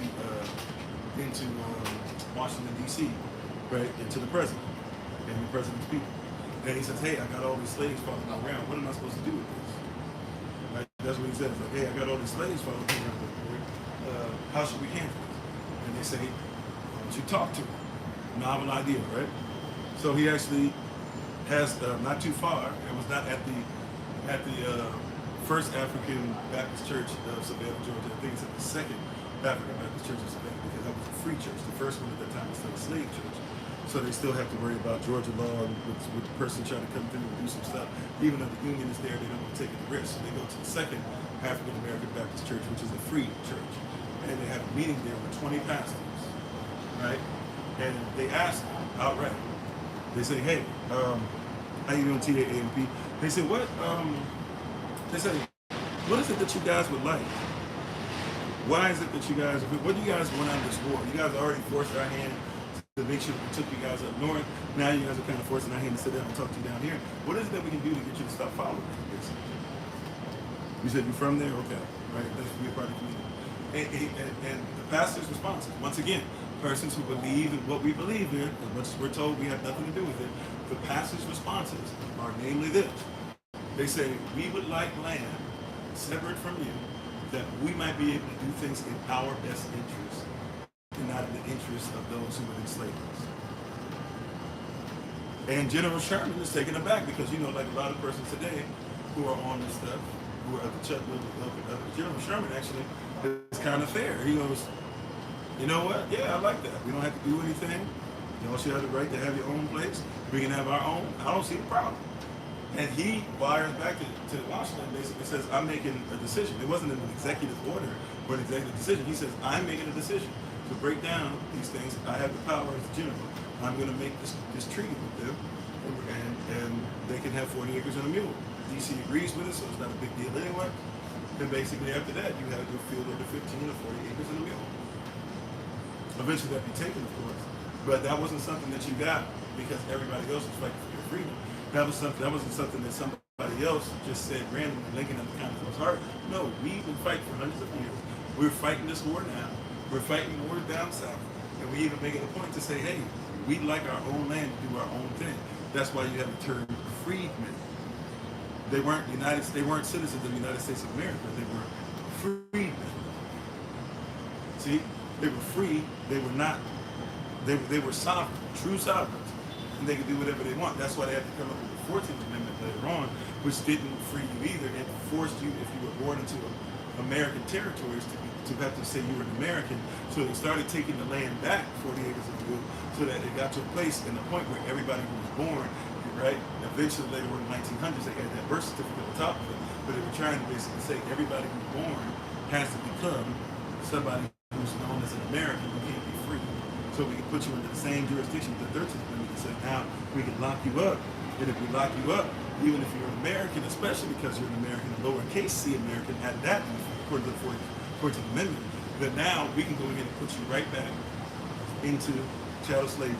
You can go break rocks, you can go grow cotton, you can go make clothes, you can go grow flax, right, which is for clothes as well, right?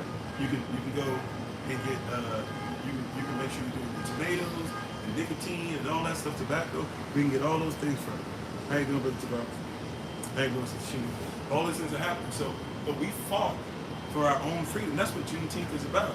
Before they wanted to talk about it being a federal holiday, and they just now, 4 4, 5, 6 years ago, whatever it is, started admitting to you, hey, there's this thing called Juneteenth. We already had it, and this is the wild part.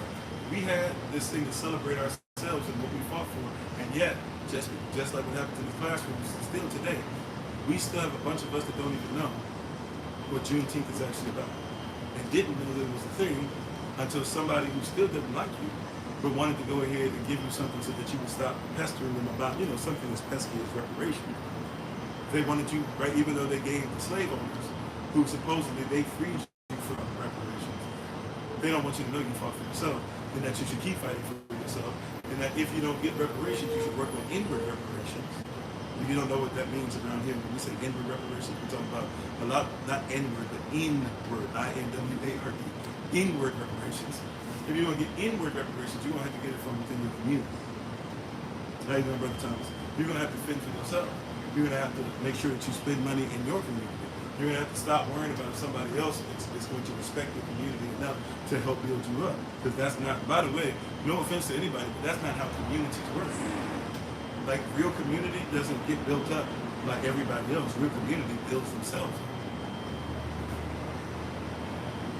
You said, what's the real colors? I don't know if there were ever true colors of Juneteenth. To be fair, I'd have to look that up and research that, because there's a lot of stuff that people put out there that's kind of fluff concerning that, right? But there's not really, as far as I know, there aren't really true colors of Juneteenth. So persons can kind of do whatever. Some persons do the red, the black, the red, the black, and the green, but that's more Garvey Act. Some persons have made up new colors and things like that. Now, I know some persons do red and blue. Is Texas colors, or white and blue, red, white and blue, something like that? Some persons use Texas colors because ultimately Juneteenth happened in Texas. The culmination of everything, like the ending of our teaching of our story, really, in that regard, has happened in Texas. So there are some persons who use Texas colors for Juneteenth. And how you doing, Leslie? Thanks for being part of the community. So it could be some of that. I'm not sure. I've seen some persons that do the American flag with the red and the green, or even the red, the black, and the green. But most of these persons doing this are doing this off of a modern thing. Juneteenth, we didn't necessarily. Now we probably did. It might be something that's lost in history, or I just need to read up on it. But I don't. We didn't really have like official colors, at least like that for Juneteenth. As far as I know, I have to do some research though. I'm gonna say as far as I know, because there's a lot of different stuff where persons change things up. And how you doing, Leslie Newkirk? Excuse me. Thanks for being part of the community. All right. Thank you, Brother Thomas, since you became a super fan. Whole praises. Right. But great question, Sister Regina. I'll try to look it up and see if I find something on it. I promise I'll share it. But yeah, so when we look at these items, so what happens in Juneteenth after all the stuff we just discussed over all these years of what's happening? Now what happens is namely this. We get to a place in Juneteenth where basically black soldiers, so so-called black soldiers for the Union are looking for the last surviving slave owners. Now, chattel slavery still exists, and if you're not aware of this, chattel slavery, a lot of persons just went west. So if you actually go on the map and you look west, you'll discover that a lot of chattel slave owners still existed. They took slaves and ran, and they went west, and they were left alone for a little bit. But if you actually do some research, you'll discover that there were like huge chattel slavery plantations in certain parts in the South and in the West that were found in the 1960s and 1970s. So when persons say chattel slavery ended, not only do we know about the plantations as far as prison and work is still done, but literally there were persons who were in prison because of the color of their skin. They were off the books, of course, but they were still doing chattel slavery in many places. There's a whole documentary that was really famous on Netflix. I want to say about 4 or 5 years ago, probably been around longer than that, but where a black person talks about his experience and how he was enslaved into the 70s, and somebody tried to tell him about Abraham Lincoln. I'm sorry, started trying to teach him about actually Abraham Lincoln, Martin Luther King Jr. They tried to ask if he knew anything about Malcolm X. He knew nothing about those things. He was found sometimes, at that point, I guess maybe he's in his 30s, 20s, 30s when they find him, right? But he wasn't the only one. And just a few years ago in Georgia. So still, to this day, they had to arrest plantation owners who had slaves, chattel slaves. And I'm talking about in the 2020s.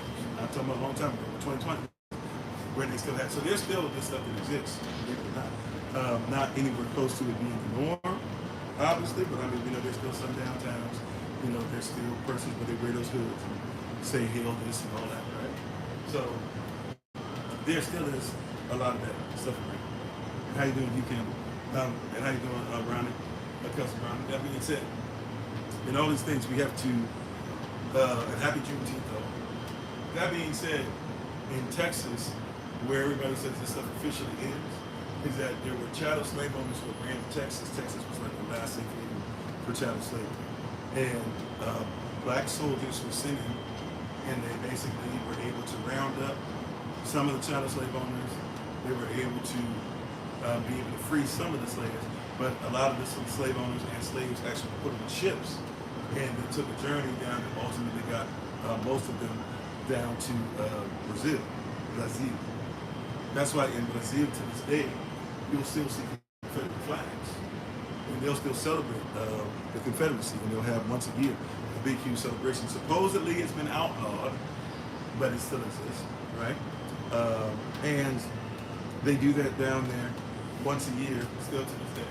So you'll see that down in Brazil, and you got to say to yourself, how does the Confederate flag, right, or what we think is the Confederate flag, technically it's the Confederate jack, but how does that jack, or how does the Confederate flag get all the way down there?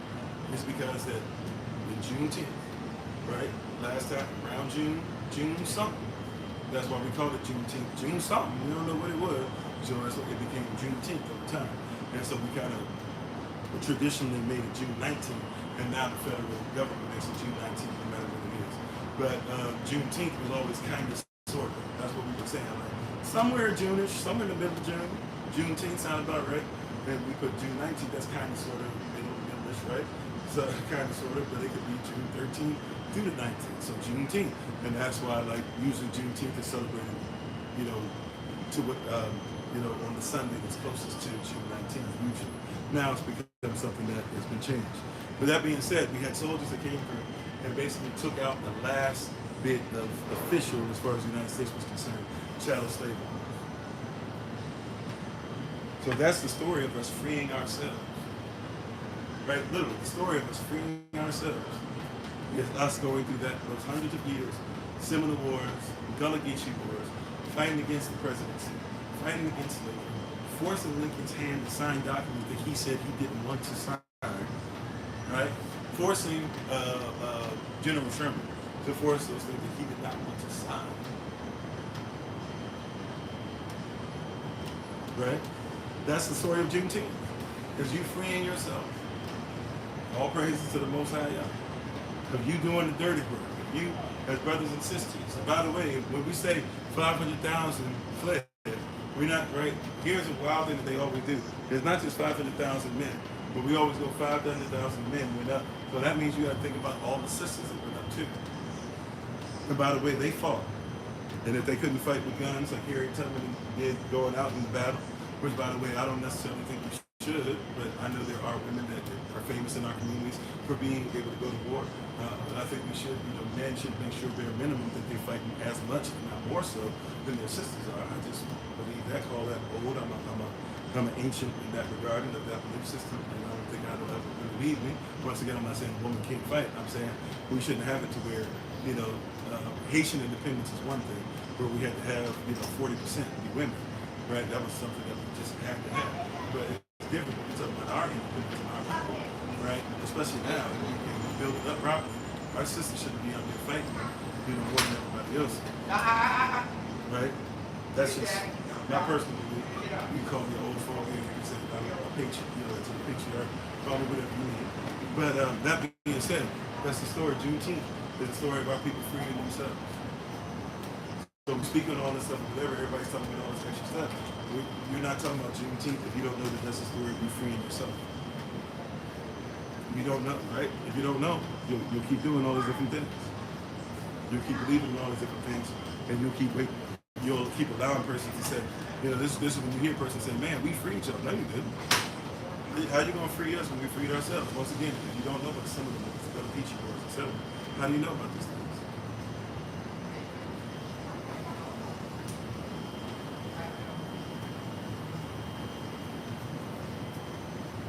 Right? It's easy for somebody to say, why y'all are talking about this? We worked so hard to free you. No, you didn't. Even the ones that did, you were forced into it. Y'all remember the Kaepernick thing? You think everybody, when Kaepernick took a knee, how long did it take before everybody started taking knees? You know what's funny about it? If it was for Fox News, if it wasn't for right elitists that were basically like ran on the Trump train and all that stuff and trying to get his favor, to curry favor, nobody cares. Y'all, if y'all don't know, wow, sorry, brother. That fast, I'm also Kaepernick, excuse me. Kaepernick didn't take a knee for a long time before somebody finally realized it. like, person just go, oh wow, this is terrible. He's taking a knee. Kaepernick didn't take a knee.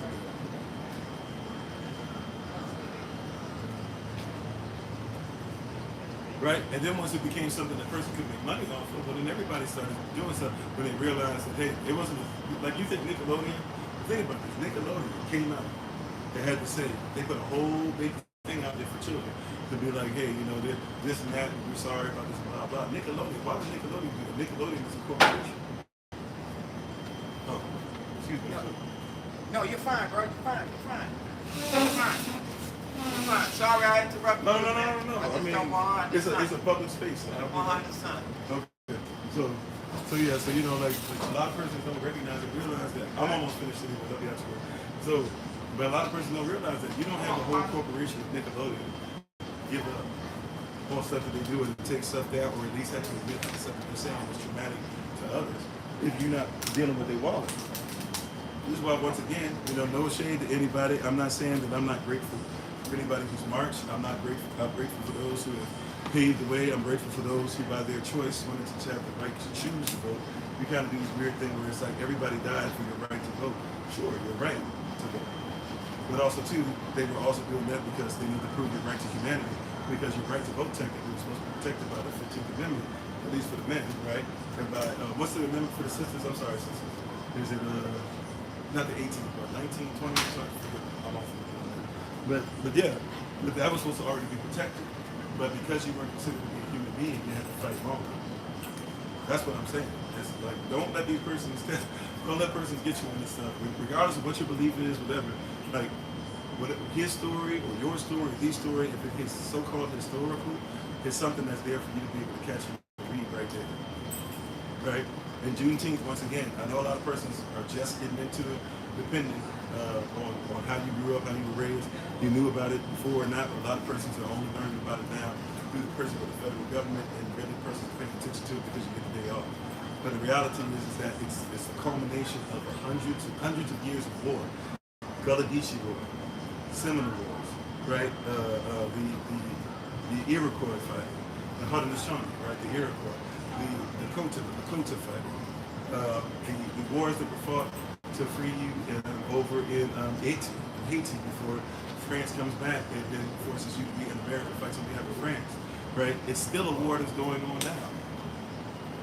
And you know how I know it's going on now? Because if it wasn't, and if everybody was free, right? If everybody was free, you hear what I'm saying? If everybody was free, then that means everybody's free. What do I mean by that? If everybody's free, what does that mean? Everybody's free. Every single person is free.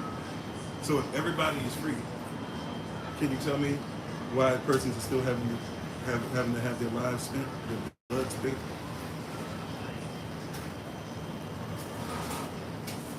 And before somebody hit me with, well, this, that, or whatever, look, I'm a veteran. You can go ahead and do whatever. All right, I served. Okay? So thank you for your service. If you really about what you said, you can thank you for mine. But let's get past that. Let's get to the real, right?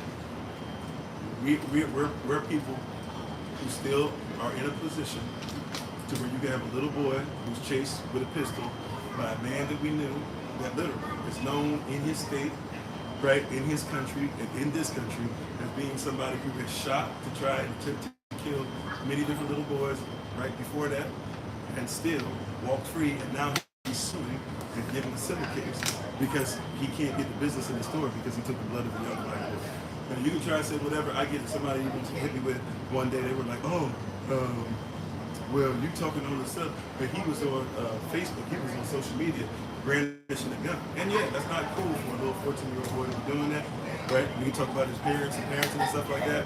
Still, we have it on wax. We got it on recording from multiple angles, from multiple phones of persons, where that boy was running through the streets for his life and not one time brandished a gun. And by the way, that's not new. My wife, when she was trying to research some stuff on it a couple weeks ago, she asked Google. She was like, or maybe it was ChatGPT or something. I don't know which one. But she asked. She goes, "Can you tell me about the little boy that was just had his life taken by the Asian store owner?" And you know what the response was to her question? It came back up and told her, "Which one you talking about? There's a bunch of them." But you tell me that these little boys is out here free. How many little boys this year? Do some research. How many little boys, black boys, and black girls too, of course. But I'm gonna just focus on the boys for a second, if I may. Right? How many? Because tomorrow's Father's Day and stuff, we got some things leading towards that. But if I may, how many little black boys do you think come up missing in 2026 without organs? But everybody free. How many times did they tell you that the Bible is a so-called white man's religion, but they don't tell you two something or two? Harriet Tubman, Nat Turner, and others freed their people because of their belief in what it says. When they got rid of the slave Bible, when they got back into the actual Bible, the way it was originally written, they became revolutionary. But you still talking about you're free. Matter of fact, if you're free, there's the last thing I'm going to do because it's a public space, people coming out to enjoy themselves. I'm probably going to bring my son out here, we're going to enjoy ourselves too. But last thing, as free as everybody wants you to believe. And I'm not saying, don't say happy Juneteenth, celebrate, have a great time. We're going to celebrate, we're going to celebrate with family and all that. We're excited. You know, we're not going to be down on this day, and we're going to be excited about these things. We're going to tell the truth, and we're going to be excited. But last thing, like real spill, we're still in a situation to where persons are busy telling me that they're having problems eating, they're having problems with medication, right? They're in a country that says that food is a privilege, is a privilege. Crazy. Once again, and I see before somebody say I'm a veteran, I fought for the right of free speech too. So you won't hear me today, or you can scroll. All right. But long story short, right? I didn't go over fighting to make sure that I said that poor people can't eat and rich people can't. Unfortunately, at least that's what I thought. I realize now that's what they said us to fight for, but that's not what I went there with the heart to do. And so if I could do that for somebody who doesn't feed my people, right, as I'm traveling around the globe and I'm trying to make sure we set this stuff up, we're giving people education, and we're trying to give people food, we're trying to get people to have a new mind and a thought process that brings them together as a people, not so they can be better than anybody else, but so that they can be the best version of themselves. Until we start saying that that's all right for us to do the same way everybody else does, we're not free. Because lastly, as I was saying, until you get out of the habit, I'm not saying if you feel like you got to vote, go out and vote. But hear what I'm saying, beloved. And this is the way it works with power. Until you get to a place where you're so powerful, it doesn't matter if you vote or not because you own, then you're still going to be in a position where you're begging, right? I've done enough travel in enough different countries and stuff. I promise you, this works the same way in all these different countries. It works like that in Belgium. It works like that in England. It's going to work like that in Brazil. It's going to work like this in Mexico. It's going to work like that in Canada and the Bahamas, et cetera, in Ghana, in Nigeria, et cetera. You ready? In Jamaica, same thing. All right. If I go to D.C. right now and I go to Chinatown, the residents of Chinatown don't vote that much. You know why? I'm going to just give you a quick truth. You know why the residents of Chinatown don't vote that much? Because in Chinatown, they own. So Muriel Bowser or Adrian Fenty or whoever the bear is at the time, going all the way back to Mary, whoever you like. The persons in Chinatown go to the mayor and they say, Mayor, in our part of the city, the law would be this. Right? Because we have power. And you know what the mayors will say? No matter what, if they're Democrat, Republican, if they're black, if they're white, if they're Chinese, if they're not, They'll say, yes, sir, yes, ma'am. If you go to Miami and you go where the Ashkenazi are in control, guess what the laws will reflect? Ashkenazi values. If you go in Miami, go right down the way, you go to where Cubanos are in control, guess what? It's going to be Cubanos, it's going to be Cuba, right? If you go to little Haiti, right, or the Dominican side, right, Dominicano, there's going to be Dominicano. Why? Because if you have power in that area, you don't worry about the vote because the vote doesn't affect your place, right? This is why you have lobbyists. Lobbyists don't care about voting. Lobbyists pay to make sure that they can get somebody. Lobbyists have written laws to where the lobbyists have to be sitting at the table for every law that's written. That's what lobbyists do. Lobbyists are really concerned about your vote. They're concerned about being at the table when people make decisions. So if we're going to be free, you got to sit at the table. Right? Anybody played blackjack before? Very last thing. I'm serious this time. I'm doing the I'm a close thing. But for real, this is for real. All right, I'm done. I'm actually packing up as I'm speaking. If you play blackjack, imagine you go to a back room in a casino, and then you got that place where there's the curtains and only the post person with real money go back there. They're not just gonna let anybody sit back there because you got to have something to play. I'm gonna bring it down though, just to make it easy for us to think. Imagine you go back there and you're playing, and you're betting. Each chip is worth $50,000. Imagine each chip that you get chips. And to play one hand, everybody each hand. To be able to play the game, you got to at least be able to have 50,000. So imagine there's so-called white persons, and they have $1 million worth of chips. And there's so-called Chinese persons, and they have $500,000 worth of chips. And there's so-called Indian persons, and they have 300,000. There's so-called Spanish persons. They have about 250. You keep going down with that. Then you get to so-called black folk. Right? And you sit down and you only have 10,000. You only have a chip. And you say, well, I want to play. Somebody looks at you and they say, that's not the rules. But let's say you say, you throw enough fuss, finally maybe the person with Indian chip says, okay, I'll give you 10,000. Somebody else, I give you 10. Somebody else says, man, you know what, whatever. I want to play. Let's get them out of here real quick. We'll give you 25,000. So you got, in essence, a little more than 50,000. You can play one hand. But you haven't studied the rules. You haven't made sure that not only do you know the basics of 21 and blackjack, but you know like card count and stuff like that because you're playing with real money. So you play one hand, you lose immediately, and then you throw a fuss and say, man, I didn't blah, blah. Look, they're going to look at you and say, look, all that stuff is cool, but back here you got to have chips, and you don't have chips.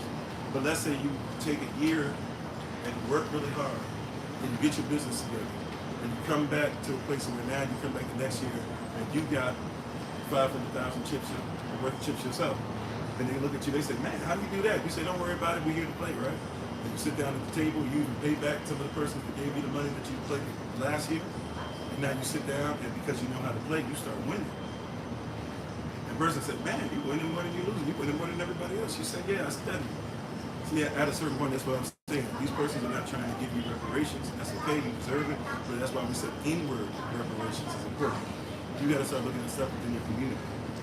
Right? If you're not going to do it within yourselves, right? I hope we've learned enough to realize. I'm not saying once again this is not an anti-white message or an anti-whatever message. This is an racism, white supremacy message. Right? John Brown, as I said before, Pastor John Brown, put some respect on his name. He's my brother, and he white as snow. Okay, but he's my brother because he's fighting on behalf of all. That's what it's about. But if you're not going to fight on behalf of all, then you only want one to win, and the game is already rigged. If you don't ever learn the truth about it, or even learn how to rig something for yourself, what are you going to do? All right. Anyway, like I said, there's more people coming outside. It's a public space. I'm gonna be respectful of it. We'll talk to you guys tonight. It's the last night for VBS. So if you can join us on Zoom, it'll be 6 p.m. New York time for the children, 7 p.m. New York time for the adults, 8 p.m. New York time for everybody to come together one last time. Hopefully you've been enjoying. We will come together tomorrow and maybe have a little more in-depth conversation on what we talked about today. And then on Sunday we'll have a Father's Day message. So pray for everybody to be around for those. But thank you all. We appreciate you. Honor you. Hopefully you guys have a great day. Thank you again for being on with us. We appreciate you. Thank you, everybody. Once again, we don't have time for a shout out. I can't able to play music now where I am. So just thank you for being on with us again. I appreciate you. Thank you for being out here sweating with me, so to speak. I will hopefully see you guys very soon again. We give our honor and praise to the Most High. We give praise and honor to the Almighty. Just like to say, we honor the ministerial staff, moderators, SOC, everybody. We appreciate you. We're gonna be leaving here Sunday. We'll probably start getting with some of these places we talked about. So we're gonna try to be in Mississippi next week. Might be in Alabama and Georgia for a little bit after that. We're looking at coming up to Ohio and Detroit in July. The beginning of July, we're looking at being up there in New York by July 18th. So hopefully we'll see you guys in different places. Prayerfully you guys are still seeing each other, even whether I'm there or not. We thank you all for doing so. We appreciate you. And we hope that you guys have a great day, a great evening. Happy Juneteenth once again. And as always, it's Pastor Kofi, Pastor Subject Person. We are always changing lives one month at a time. But being a voice of the voiceless and speaking the unspoken until I have a great privilege, opportunity, and responsibility of being in front of you all again. Please remember, as always, you got to shout out that you are loved, you are necessary, you are majestic, you are fearful, wonderful, made, and you, which is all of us working together, will be the reason why people who are in the system no longer have to be together. All right, shalom. If I don't see you, that is evening, early Shabbat shalom to you. Take care.